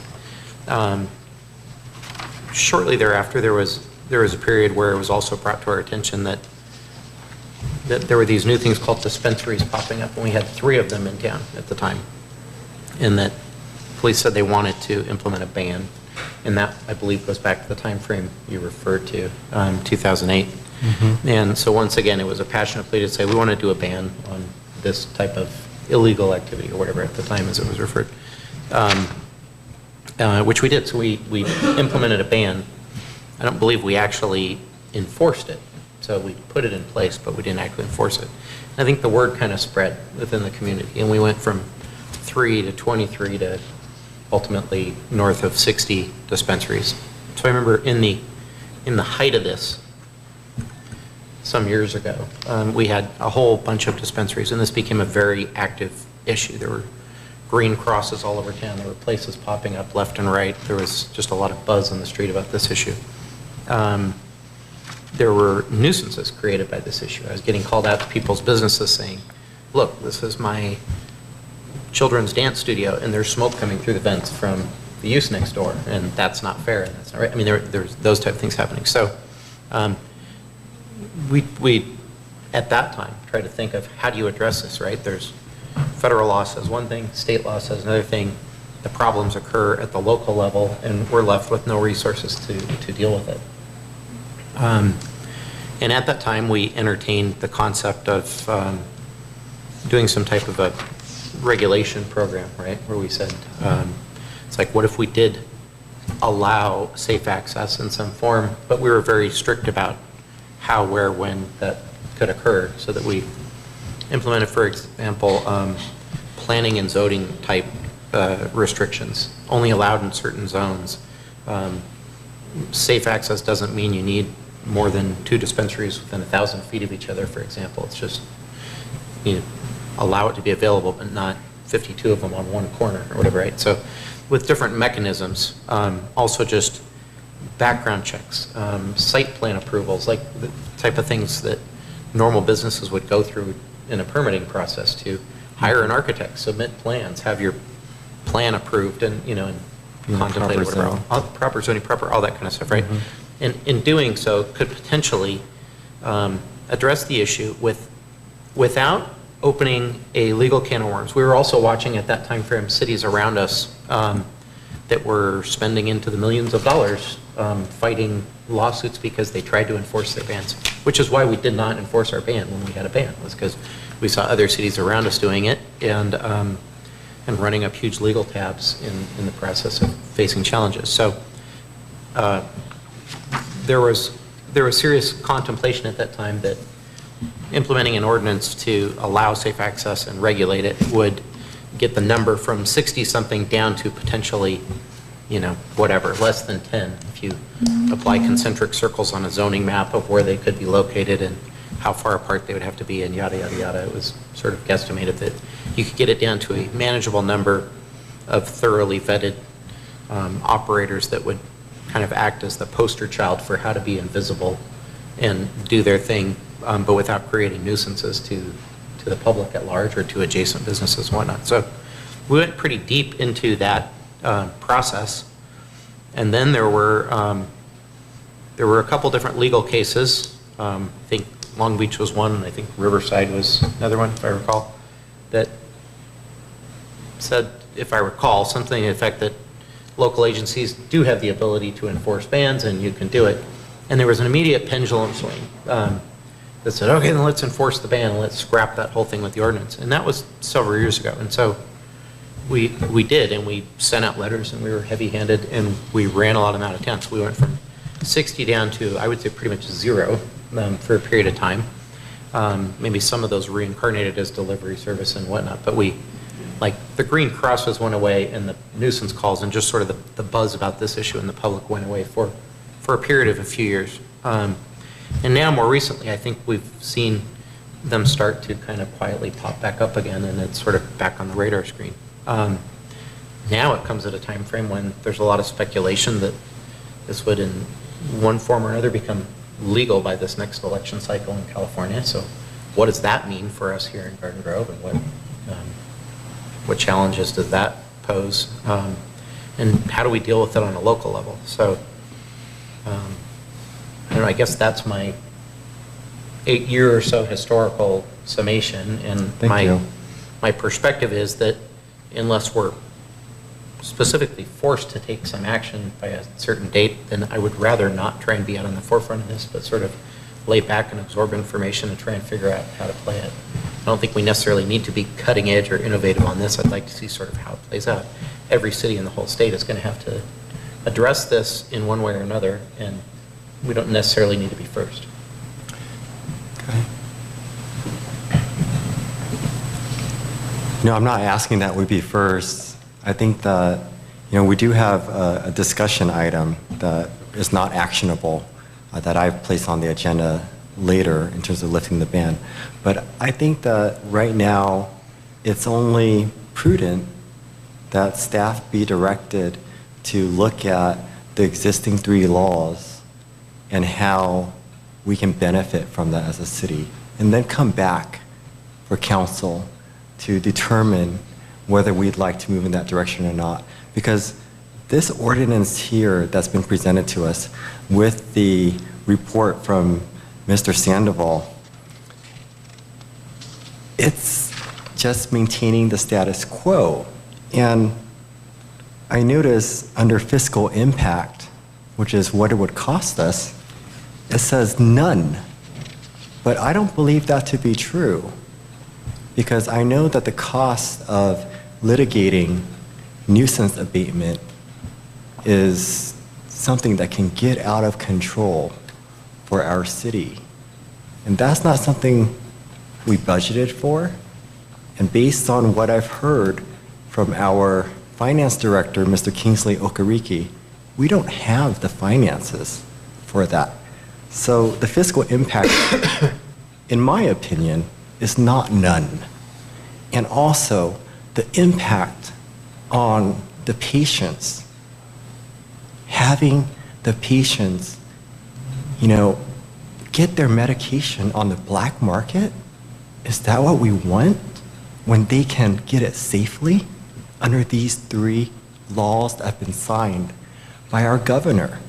That's what we need to consider.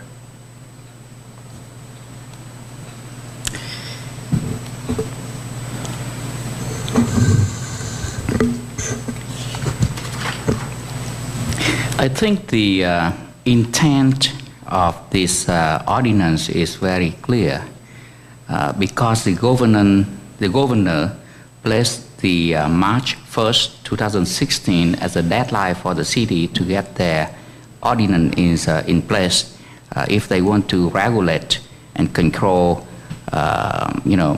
this substance. Now, and I understand that it has been amended or that amendment is being voted and it has passed the House and it being considered at the Senate. But we do not know whether for sure whether it will be passed or not. Even though it looks like it is going to be passed, but we are not sure. It could fail. If it fails, then by March 1st, as mandated by the law, the city will have to, submit their regulation plan or they will lose their ability to regulate this substance. And so the intent of this ordinance is that we will continue with the existing ban.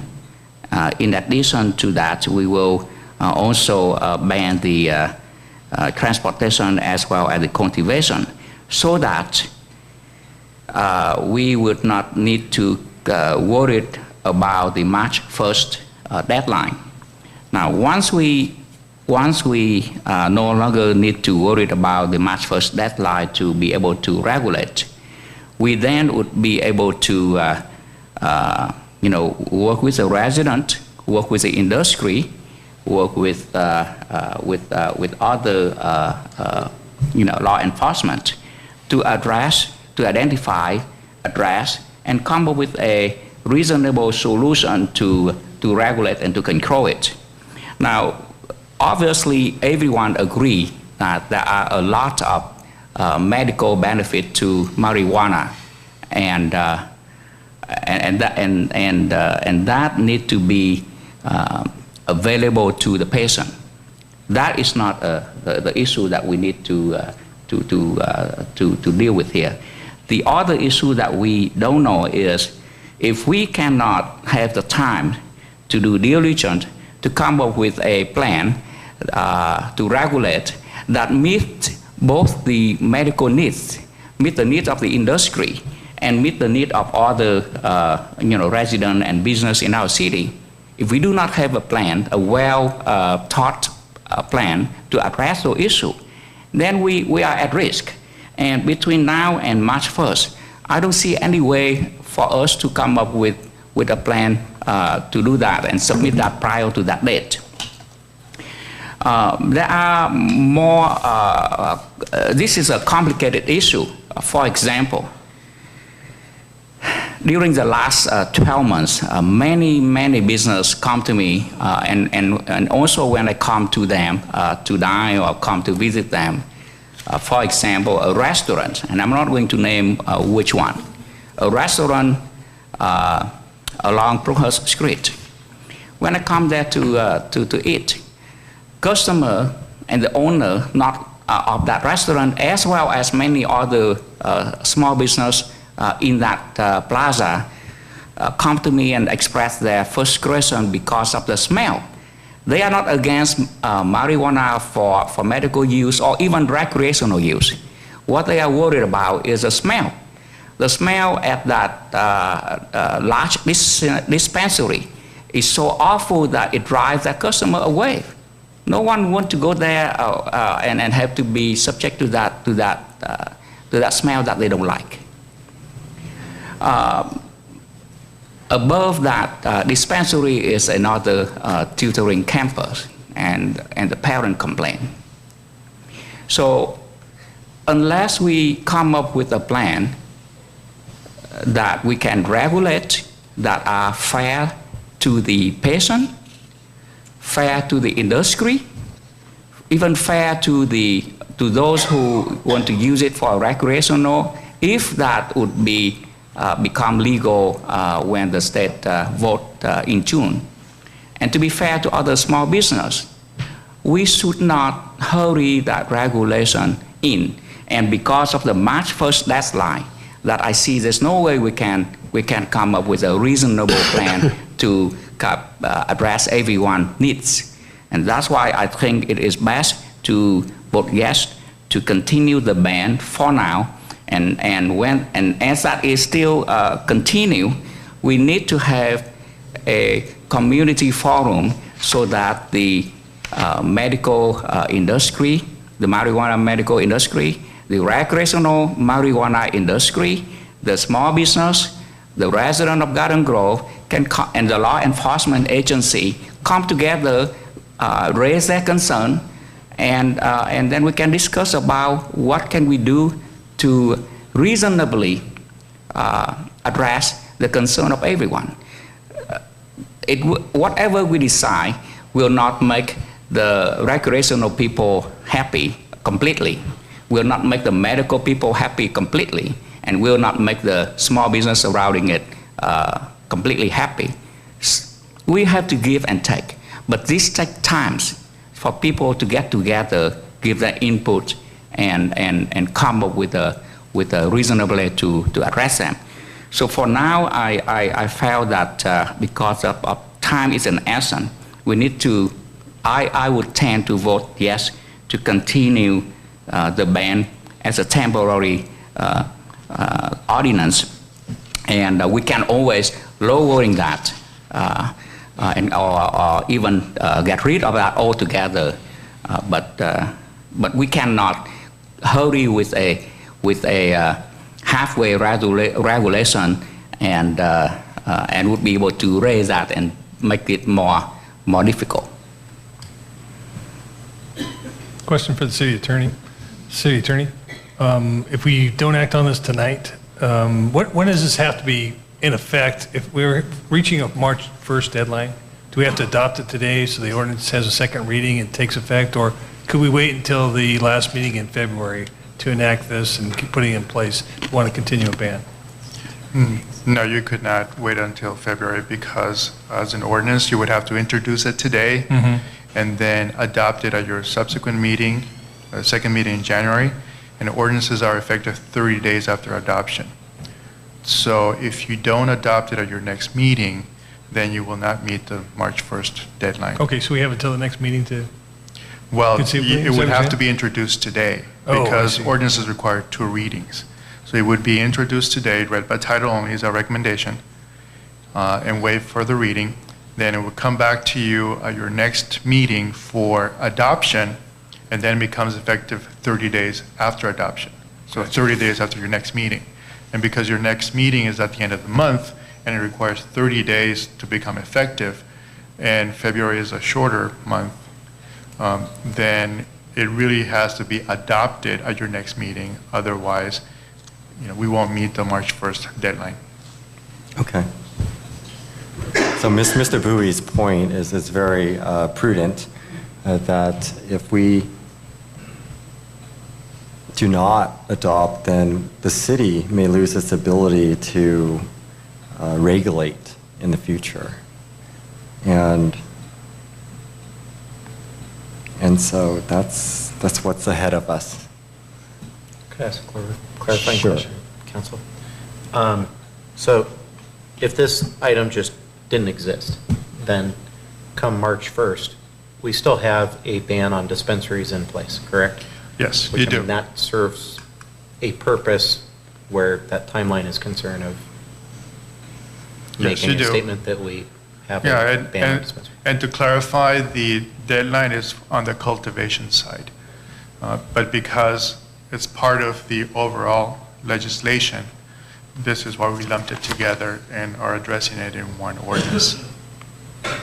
And again, it doesn't preclude the city council from reconsidering the ban at a future date. Our recommendation is only that when you do reconsider, that you at the same time consider the regulations that you would adopt in lifting the ban. With the current circumstance, it doesn't sound like we can wait just because of process, because we want to maintain local control. I don't think there's anyone in our city that does not want to maintain local control. So I think that based on what we've heard so far from the community and also from our panel here, I think, if we move forward with adopting this ordinance, this is the first reading. Certainly at the next council meeting, that would be a second reading. And if things change, we can actually vote no at the next one. And in addition to that, like I said earlier, we do have an item for discussion. And I hope that this council will give direction to staff to begin looking at those 3 laws that are in effect and how we can begin having our planning commission begin working with staff on zoning and also on taxing and seeing what we need to do to bring it to the voters to decide. Ideally, sometime this year, because all these laws will go into effect starting 2018. Okay? Does that make sense to everybody? So I am going to entertain, the public hearing has been closed. I am going to entertain a motion at this time to... We should Sure. deliberate and talk about it. Sure, absolutely, absolutely.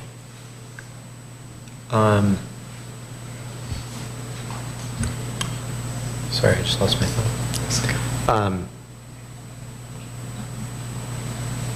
My two single biggest concerns, always for this last 8 years regarding this item, one are just negative impacts to the community, right? The things where you get called out and you hear a local business is struggling because they're next door to one of these things causing this. So that anytime where this domain affects the public's ability to just sort of enjoy their freedom to bring their kids through a shopping center or do whatever, that kind of thing. So that's one. The second biggest one is just the economic exposure and particularly the legal liability exposure. And I say that strongly because, like I said, we've seen it in other cities where cities have thrown literally 7 digits at this. Like I said, we have a court case precedence against us that we paid a bunch of money on this. So when we talk about economic impact, you hit on it, but I mean, you can quantify some of that based on absolutely actual facts we heard at previous, or at least sort of legal opinion we heard at previous meetings, that if we enforced a ban, it would cost at least probably $10,000 or $15,000 per item to enforce, per dispensary times at least 23 known ones that we said. So I mean, do the math, there's several hundred grand, right? Take that to the next step of expanding from the existing ban that's currently in place to also include cultivation, and then all of a sudden you're into the kind of heavyweight deep pocket zone of opening up legal liability. So I most certainly want to protect local control, whatever we do on this. I just don't want to be forced to act in an untimely and irrational manner without all the facts, if there's not a necessity to do it. I definitely agree. And I don't think there's a necessity to do it tonight. I'd rather wait and see how AB 21 plays out. I'd rather get some opinion from League of Cities, ACCOC, groups like that about the status of those type of efforts and just sort of better understand this before we race to open a potential can of worms up right from a legal liability. So I do hear what you're saying, and I do hear what Mr. Bowie has said, and I'm also listening to the advice of our acting city attorney. So today is the 12th. If we approve this now, on the 26th would be the second hearing, which if the state and the governor signs that bill that's now in the Senate to get rid of the March 1st deadline, we could vote no on the 26th. And then we can have a lot of time to deliberate. However, what Mr. Sandoval said was, if we do not approve it tonight, because the bill needs a second reading, and in addition to that, it needs 30 days to go into effect, that means that as a city, we will not have a say, and then the state will be the only entity to have a say in cultivation specifically. Is my understanding correct, Mr. Sandoval? Yes. Right, that's my understanding as well, Councilman Jones. Now, we do not know whether the AB 21 will pass or not. It looks like it is going to be passed, but we are not sure. What if it is not passed, and this March 1st will be, in effect? And if we do not act today, then we'll miss the window and we will lose the control. I understand your concern that you don't want the city to be subject to potential high legal cost. But we cannot act and base our act just on that fear alone. We are elected to protect the interests of many, many different segments of our city. And so we have to take that very seriously and not losing the ability to control and regulate. So I believe today we need to act on this, at least retain the control to regulate with our city. Now, I'm not saying that we will ban this. However, I support the use of marijuana for medical purposes. And if it becomes legalized by the state and by the federal, we will support that and regulate that for recreational usage. I'm not against that. What I am afraid is that we don't have enough times to work out a mechanism where we can regulate and control, and it will be fair across multiple sectors of our city. So I think it is very important that today we act on this ordinance so that we can protect the city capability to control. Thank you. I know that in order to have a really robust deliberation, we would like to hear from everybody from the panel. For me, you guys know my background. I came from the military and blew my mind that marijuana was actually ever considered legal anywhere. But having said that, I have a lot of compassion for people who have a need, a medical need for it. So I'm on the same wagon as Brother Fat, that if there's a need, we need to make sure we address it for those who actually will use it wisely. On the DA side of the house, I see the unwise use of it. I see people who drive under the influence of alcohol and in particular drugs. Because marijuana is such a new concept to a lot of people who don't know how to use it wisely. They assume that you consume it, it's okay. It's not going to be as bad as alcohol. But in reality, it's worse than alcohol if you don't know how to use it wisely. So because of that law enforcement background and where our current chief left me with was that he wanted the ban because of law enforcement reasons.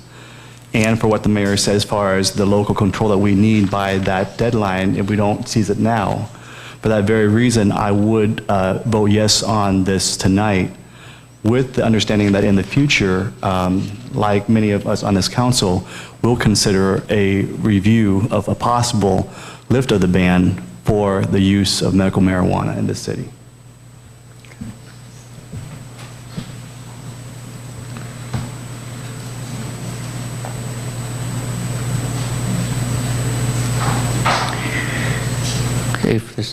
If there's no... I hate to call people out. I know, Mr. Beard, you asked the question. Well, again, in terms of deliberating. Yeah, and I'll chime in here. I think the question, we're under a March 1st deadline, and I think we may have means of addressing that deadline through this ban. I agree with that, but I also agree with Mayor Pro Tem. It's like we're in the efforts. I think AB 21 is going to go through. I think if we support introducing the motion or the ordinance today, we meet that timeline. If it doesn't go through 21, I'm all in favor of medical cannabis and the description that was the business model and the medical and the pharmaceutical aspect of it. I think we should research and look into that. And so I want to look into that in particular. Cultivation. At this stage, I'd be willing to support the introduction of the ordinance with the caveat that perhaps if AB 21 does go through, we have that extended time of not having a March 1st deadline. So I'd like to see more time, more research, more information on that. But Councilman Beard, I heard the notion that it's most likely will pass both houses at the state, but we don't know. What if we no action today and in couple weeks it doesn't pass, and what do? We miss the March 1st deadline. Now, if we act today, if we act today, at the next second reading, if it passed, we have a chance to abandon it. Vote no, yeah. Right? We have a chance to vote no, not to allow the ban to go through. Okay, don't mean to cut you off. I think I just tried to say that, and thank you for presenting in those words. So if we introduce it tonight, we have the provision of voting no on it next time if AB 21 goes in. Yes, Correct. You're right. You're in agreement. Yeah, but if we don't, then we have no choice. And Correct. if we don't, and the March 1st deadline, if it really does exist, comes and goes, we still have a ban in place. That's right. It just doesn't cover cultivation, which to me is the biggest sort of can of worms upright and the biggest sort of potential legal. Right, but most of us agree that we will bring this issue back, review it, and form a task force, form a community hearing to address them. It's just that we don't have time to deal with that now because of this deadline. There's no deadline. The city has. I'm sorry, order, please. Order. Thank you. If you look Mr. at Sandoval. If you look at page 103 of 264, this is chapter 688 of 2015 California statutes, and this is part of AB 243.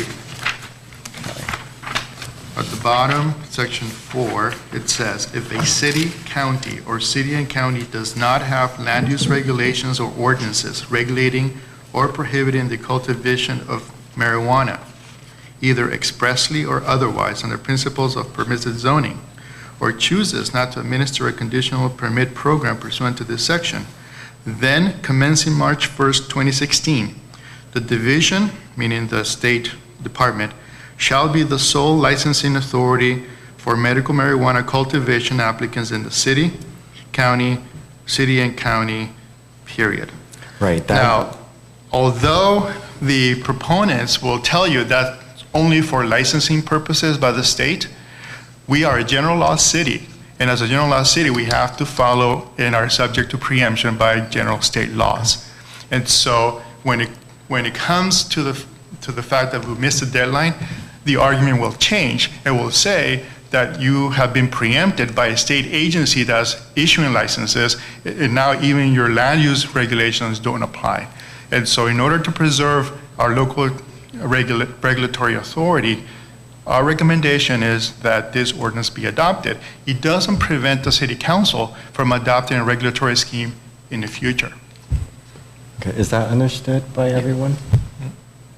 Okay, so everyone, you know, it's great that the different folks and the community has come and advocated for the veterans and the patients and everybody. And also, in terms of what's fair, you know, there's a sense of justice to this too. And we've all heard, and you know, what I've heard here tonight is that every single person on this panel is in support of medical cannabis. We're just under the thumb of this arbitrary date. So we're just abiding by that. Even if we pass this first reading, doesn't mean it goes into effect right away. Even if we pass this first reading tonight, and let's say we vote yes on it next time, all it does is that it preserves our city's local control, our power to license. So that, sir, you're out of order, sir. So it preserves our city's ability to regulate.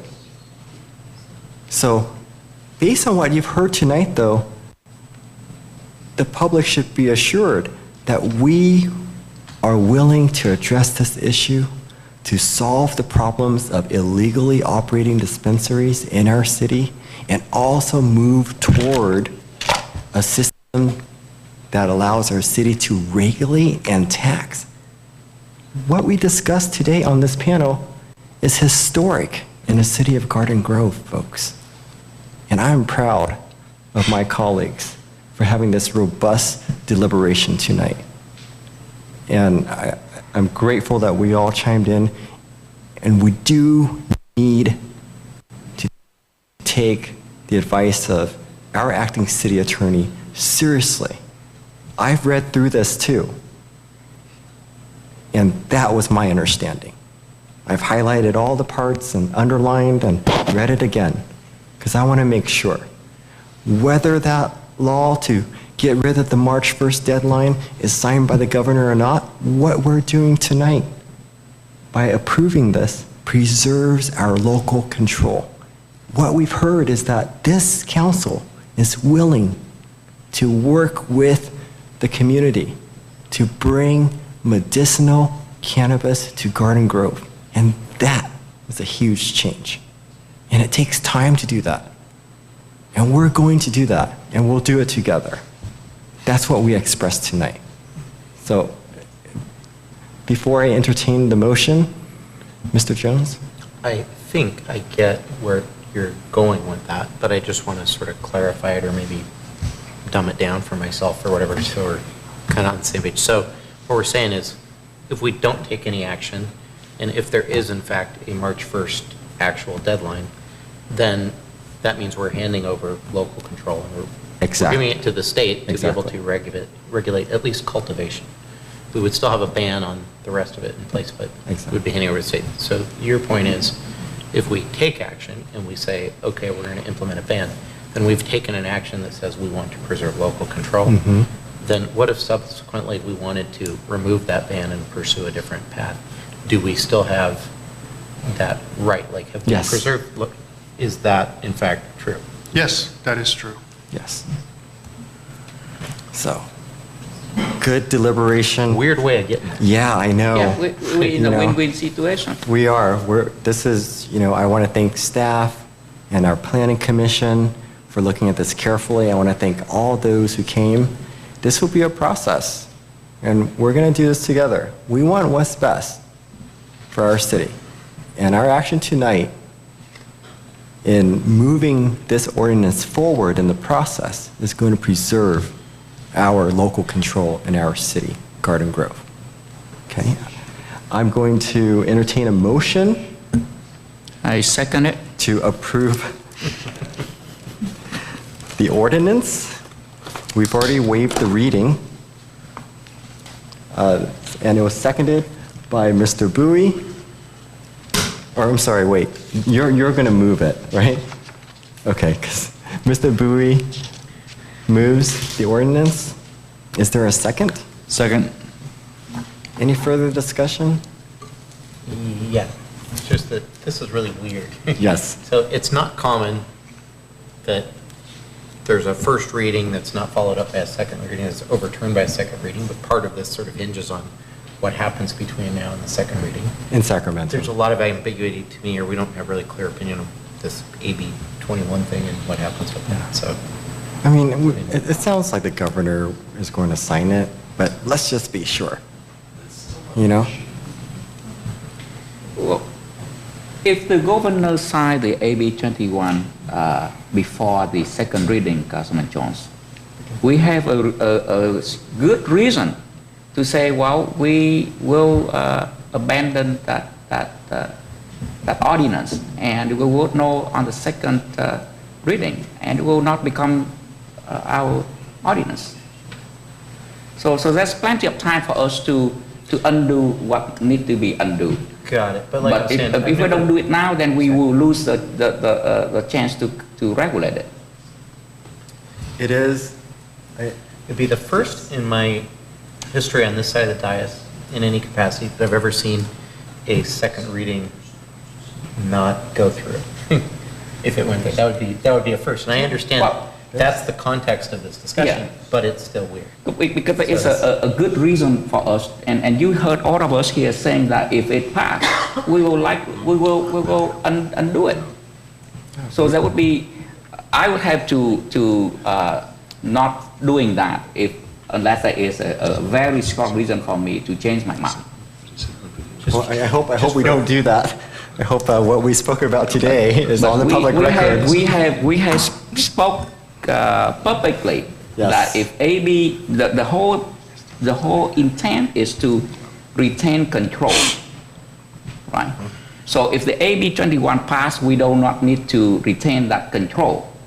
Then we would We would not, So we would reverse it. For simplicity's sake, we would all agree that if there was not an artificial time pressure, that we would all like to learn more, hear more, take more time, Lift the understand ban. how to Yeah. implement local control over this issue. Correct. Whether that's a ban or a regulation or whatever, we would like to spend more time Well, based on talking about it, what, based thinking on about what it. we've said, it would be lifting the ban. Well, I'm just saying, not necessarily, I'm just saying, Okay. let's simplify one point of that, which is just that if we didn't have an artificial March 1st deadline, Mhm. then we would all agree not to rush and take action either way Right. on this. If you would like me to publicly state that, Councilman Jones, if there is no artificial deadline, I would not feel that we need to take action today. Now, what I have said many times that I agree and I support the medical use of marijuana. I have said that publicly many, many times. What troubles me is how do we regulate marijuana dispensaries so that it doesn't cause traverse effect on other small business, and how do we regulate the use for recreational that may cause other things, and how do we work with law enforcement to make sure that whatever we regulate will be reasonable. Those I think are complex. We don't know. And fortunately, we have a lot of data in that regard from several years ago when we explored. Agree. We got So staff reports, we got you have heard staff members that can address those specific Right, questions right. that we You have heard talked about in great length. So. Yeah, so I have publicly said that we want to work with the industry, we want to work with the resident, we want to work with law enforcement and taking all of their input and their concern into so that we can come up with a reasonable plan to regulate them. You know, you two are actually not saying different things. It's just the point of the March 1st date issue. Yeah. So. Got it. Let's go ahead. Yeah. Are we good? Yeah, we're good. Okay. Roll call, please. Councilmember Beard? Yes. Councilmember Bowie? Yes. Councilmember Fawn? Yes. Mayor Pro Tem Jones? Yes. Mayor Nguyen? Yes. Motion passed with 5 votes, 5 yes votes. You know, I also want to say before we move on to the next item, and thank you, everybody. That was really good deliberation. We were very careful. I also want to say for those folks that, especially when you do business and you live in Garden Grove and you're this passionate about seeing change in our community, you know, please continue to come back to the city council meetings. And please, you know, come to the planning commission meetings too. You know, your participation is key in the success of what we want to do here in Garden Grove, and that's to serve our city. I'm sorry, there's no more public hearing. You know, we're going to move on. We have other business on the calendar here. All right. Item 7A, looks like we're ready for that. Yes, we have an award of a contract to Engineering Resources of Southern California, and Bill Murray is here for that report. Thank you, Mr. Mayor, members of the council. Tonight, City Council is being asked to award a contract to provide on-call engineering and inspection services for the city's land development program. This service will assist city staff in meeting obligations for private land development projects, processing, and subsequent inspection. These services are fully funded by associated fees paid by the development community. Typical tasks include plan checkings for civil engineering drawings and grading inspection. Staff received proposals from 3 qualified firms and rated the firms with respect to their experience and specific services offered. Staff negotiated a contract fee with the highest rated firm. Engineering Resources was determined to be the most qualified firm and offered the highest service as rated by the city, rated by city staff, for a not to exceed cost of $500,000 per 3 years, with an option of up for an additional 4 years, provided the original $500,000 has not been exhausted. Should the funding be exhausted by staff, will need to return to council to authorize further expenditures. Staff is recommending that a professional services contract be awarded tonight and to authorize the city manager to execute the agreement and possible extensions on behalf of the city. This concludes staff's report. I'm available to answer any questions.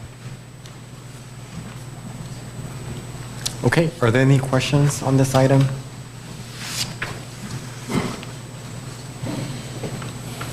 Okay, Okay, I'll entertain a motion.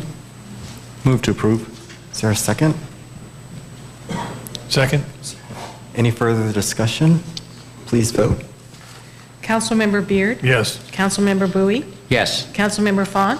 Yes. Mayor Pro Tem Jones? Yes. Mayor Nguyen? Yes. Motion received, 5 yes votes and passed. Thank you. And item 8A is the discussion regarding the repeal of the medical marijuana ban. And this is something that I requested.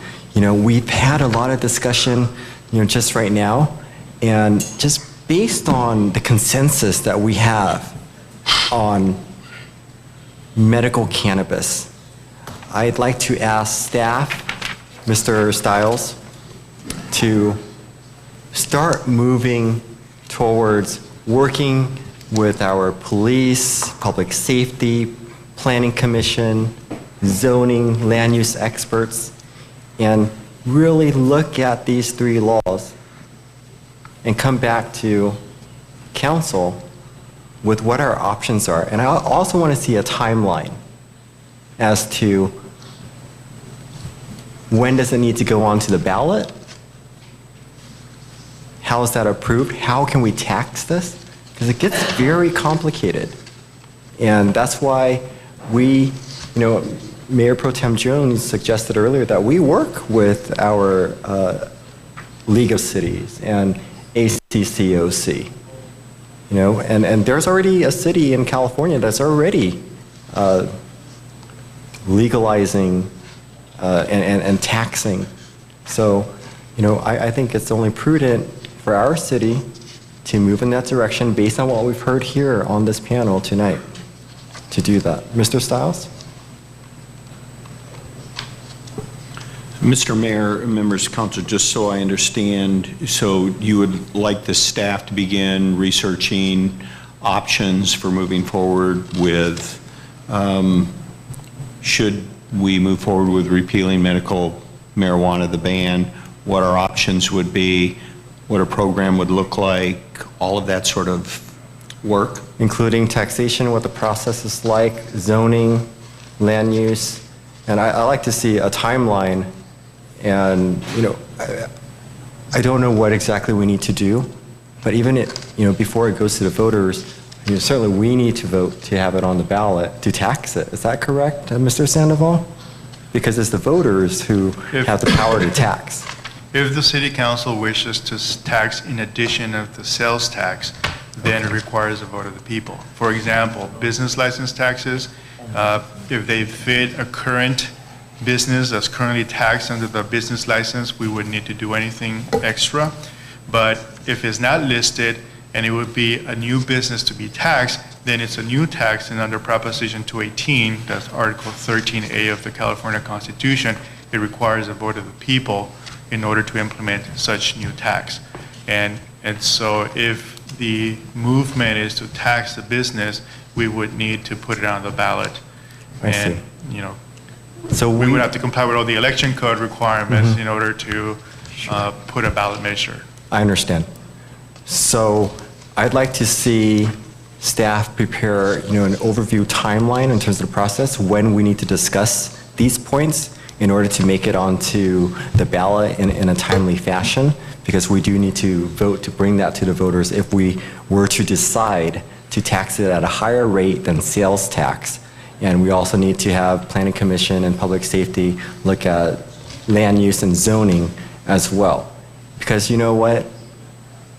In the future, based on what I've heard from our counterparts in the city of Santa Ana, they're generating a lot of revenue and able to hire more police to regulate on those illegally operating dispensaries that are a nuisance. So I'd like our city, you know, to be able to have the revenue to regulate and to make sure that those who qualify and those who are currently benefiting as patients to have access in a safe way. Our veterans have already fought for us. They deserve it. Mr. Manager, I would like to add to the another item. That is, I would like the Planning Commission and the staff to work out a regulation so that it would be a minimum impact to surrounding retail businesses. Because I have heard so much frustration about marijuana dispensary as for those that do not sell that as a pure form, that sell it as smoke form, it creates a lot of burden for them, and it destroying their businesses. So I'd like to have some recommendation on how do we address those concerns. Okay. Question? Since this is a conversation or just a discussion point for today. This is a discussion point. There's no, we're not taking any action. I just want to be clear. And that will be why I'm asking the question to the city attorney. Say the initiative goes through, and one of them pending right now that's favorable is the Adult Use of Marijuana Act of 2016. And that breaks down a lot of all this information related to taxes and spending and allotments. How does that trump if we initiate any regulations on taxation and such?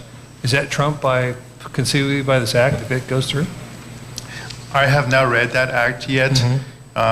If it's a simple act to legalize the recreational use of marijuana, just that wording would not trump any local regulations.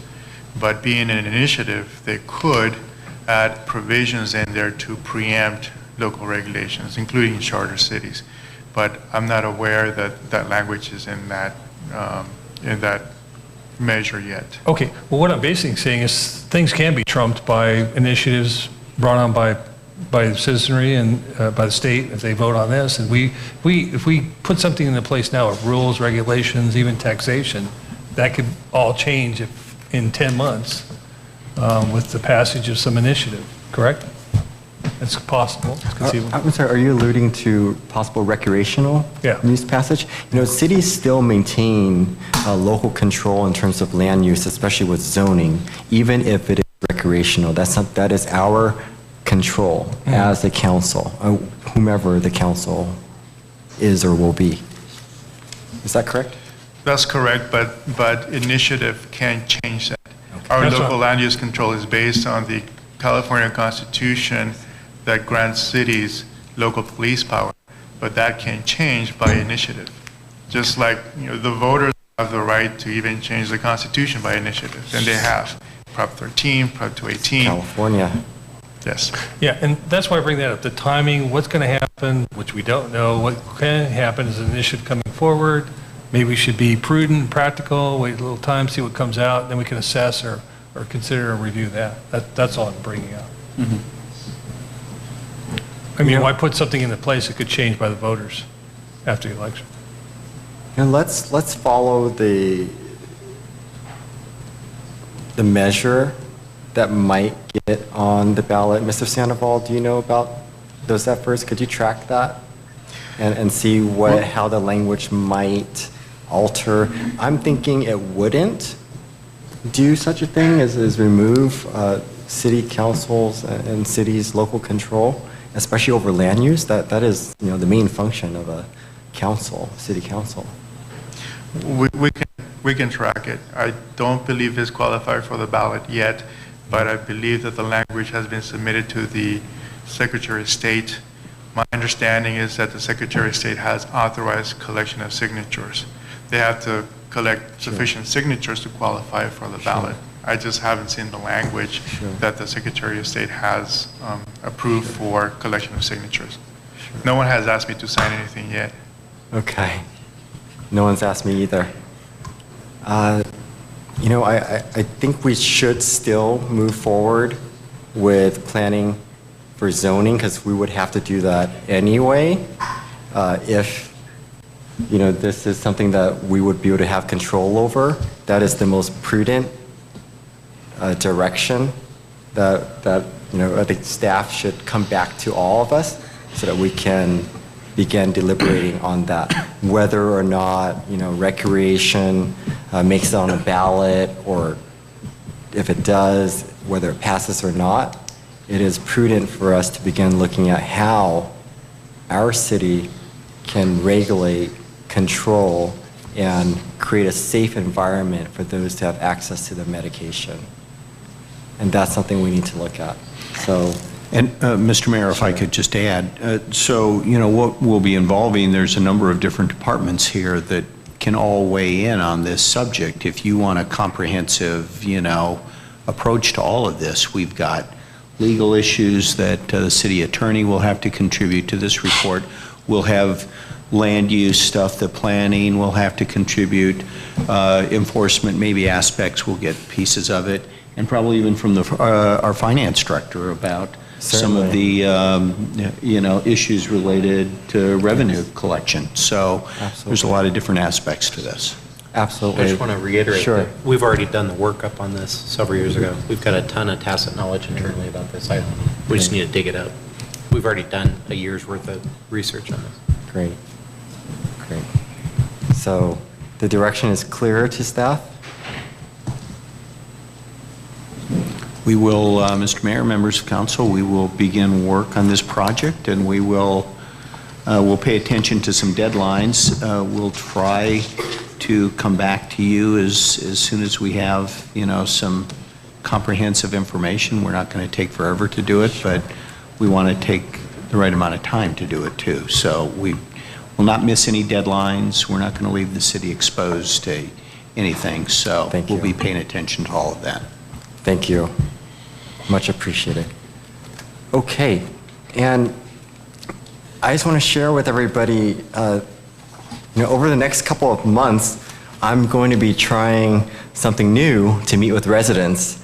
And beginning this month, I'm starting open door meetings with anyone. Anyone can have a one-on-one sit down to discuss whatever they'd like regarding issues happening in our city. And the meetings will be first come, first serve, on a first come, first serve basis. And the discussions will be limited to 15 minutes. So my first night will be Thursday, January 28th at the Buena Clinton Family Resource Center from 5 p.m. to 6 p.m. The second will be on Thursday, February 4th at the Garden Grove Chamber of Commerce from 4 p.m. to 5 p.m. And the third meeting will be Wednesday, February 10th at the Next Level Sports Complex from 5:30 to 6:30 p.m. So, you know, if you got folks that are busy, you know, I'm trying to figure out what's a good, you know, time for folks to come and share their opinions and thoughts regarding the city with me. And information regarding the meetings can also be found on the city's website. And we'll also be placing notices within the local newspapers and on social media. So keep your eyes open for that. And I'm really looking forward to meeting and talking with you. Colleagues? I would like to request a discussion at next council meeting to discuss about you know, encouraging non-profit organizations that ask the city for help, for financial assistance. That perhaps when we work with them, we encourage them to be, you know, less and less dependent upon city assistance because we have limited funds. So we want to maximize the support to all, to as many non-profit organizations as we can. So I would like to discuss next week about you know, directing staff to encourage non-profit organizations to be, you know, less and less dependent on the city assistance as they continue to grow year after years. Yeah, I'd certainly support that. You know, create some kind of a structure, or not a structure, but a process or some guidelines.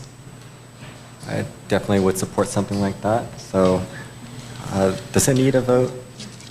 No, okay. Do you want only a discussion item with no action? Because if you want an action item, it would require a vote, a majority vote of the council. I just want it to be as a discussion item because there is no rule as, you know, how many years do we allow them. So it depends on how, you know, on certain associations. So I just want to make sure that as staff work with them, at least we'll encourage that, and then staff and them will come back to the city to lay out the plan that, yeah, if you can help me for 5 years or 10 years, this is how I will work with you. Okay, that's Just a general discussion. That's very positive.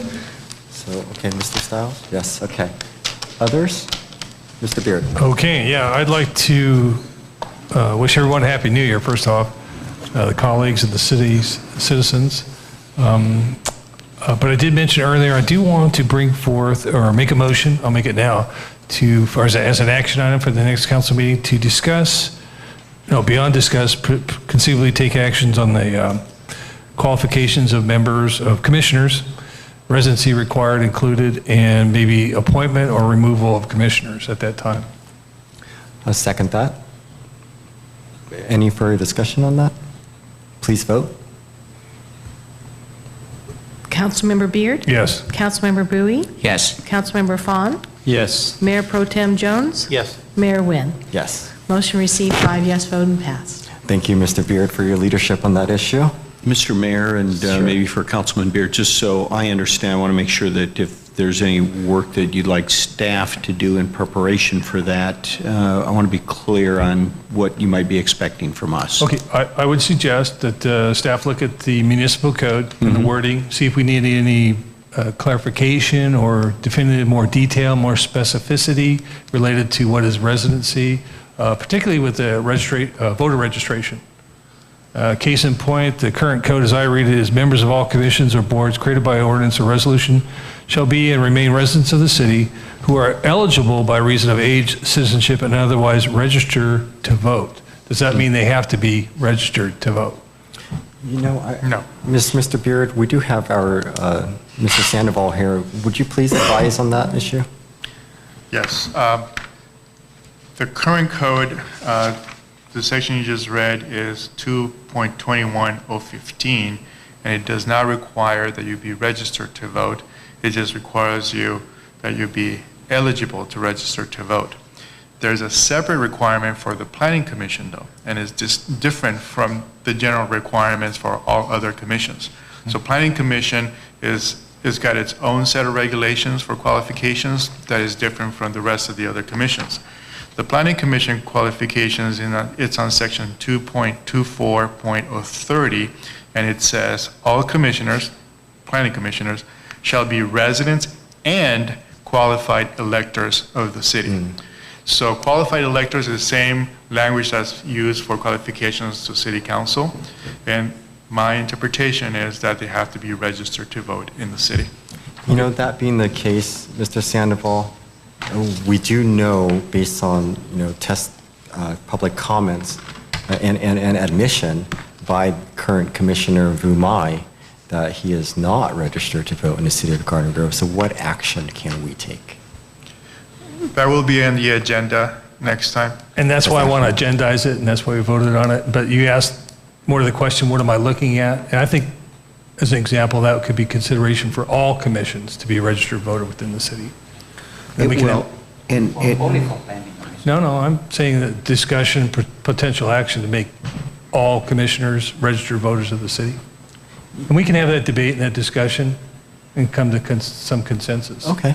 I'm not asking you to have an ordinance, I'm just saying we have the ability to take then. action if we decide to do that. Yeah. As a consensus or majority of the council. And for the record, Commissioner Mai has now registered to vote in the city of Garden Grove. And that could be a discussion point at the next meeting. That was fast. And specifically to Councilman Beard, to your questions, I assume one of the things you'd like us to look at also is working with the clerk's office if there's ambiguities that we can clear up in our application process so we can be clear. Yeah. We're obviously talking about some slightly different nuances with the Planning Commission versus all other commissions. So if there's some, things we can tie up a little tighter with our process when applications are being submitted, we'll come back to you with some thoughts about that too. That would be helpful, in the report. Yeah. I would like that. I also would like the clerk to clarify to us. Now, when a person applies for Planning Commission, did we clearly explain to them that not only they need to be a resident of Garden Grove, they also need to register to vote in Garden Grove? Did we make sure that they understand that two requirements, or we just generally said? Because I remember when I applied for Planning Commission in 2008 and 2010, I was focused mainly on I am a Garden Grove resident. It never occurred to me that I have to register to vote in Garden Grove, because most of the time, people remind me, make sure you are a resident. So I want to make sure that Colonel Wumai, when applying, that we did tell him that he has to register to vote in Garden Grove. But you don't have to tell him. So go back to the application process then to clarify for us, because that's important.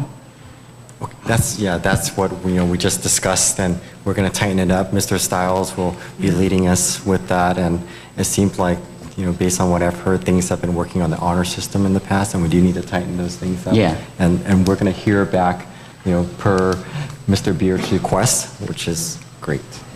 Any other items, Mr. Beard? Just an announcement, unless someone else is going to make it. Star Wars, we're having a half marathon coming up this Sunday. Is that what you were going to talk about, Mr. City Manager? Roads will be closed Sunday from, I don't have the times. You can look that up. Early in the morning. Yeah. So I just want to announce that. Again, I want to recognize the Korean students who came over here. I think the city did an excellent job, staff. I want to thank the host, the parents, the members of the association, but most of all the students who participate, the Korean students over there, our students from here. They're interviewed, apply, and they represent Garden Grove well, our youth ambassadors. It's an excellent program. Can't speak highly enough, and I really appreciate all the efforts of all the people and volunteers involved. Thank the council for approving funding to have it go forward. It's going to be a big help, and it's very successful, very worthwhile, and I want to thank you for that. And with that, I'm done with my comments. Thank you.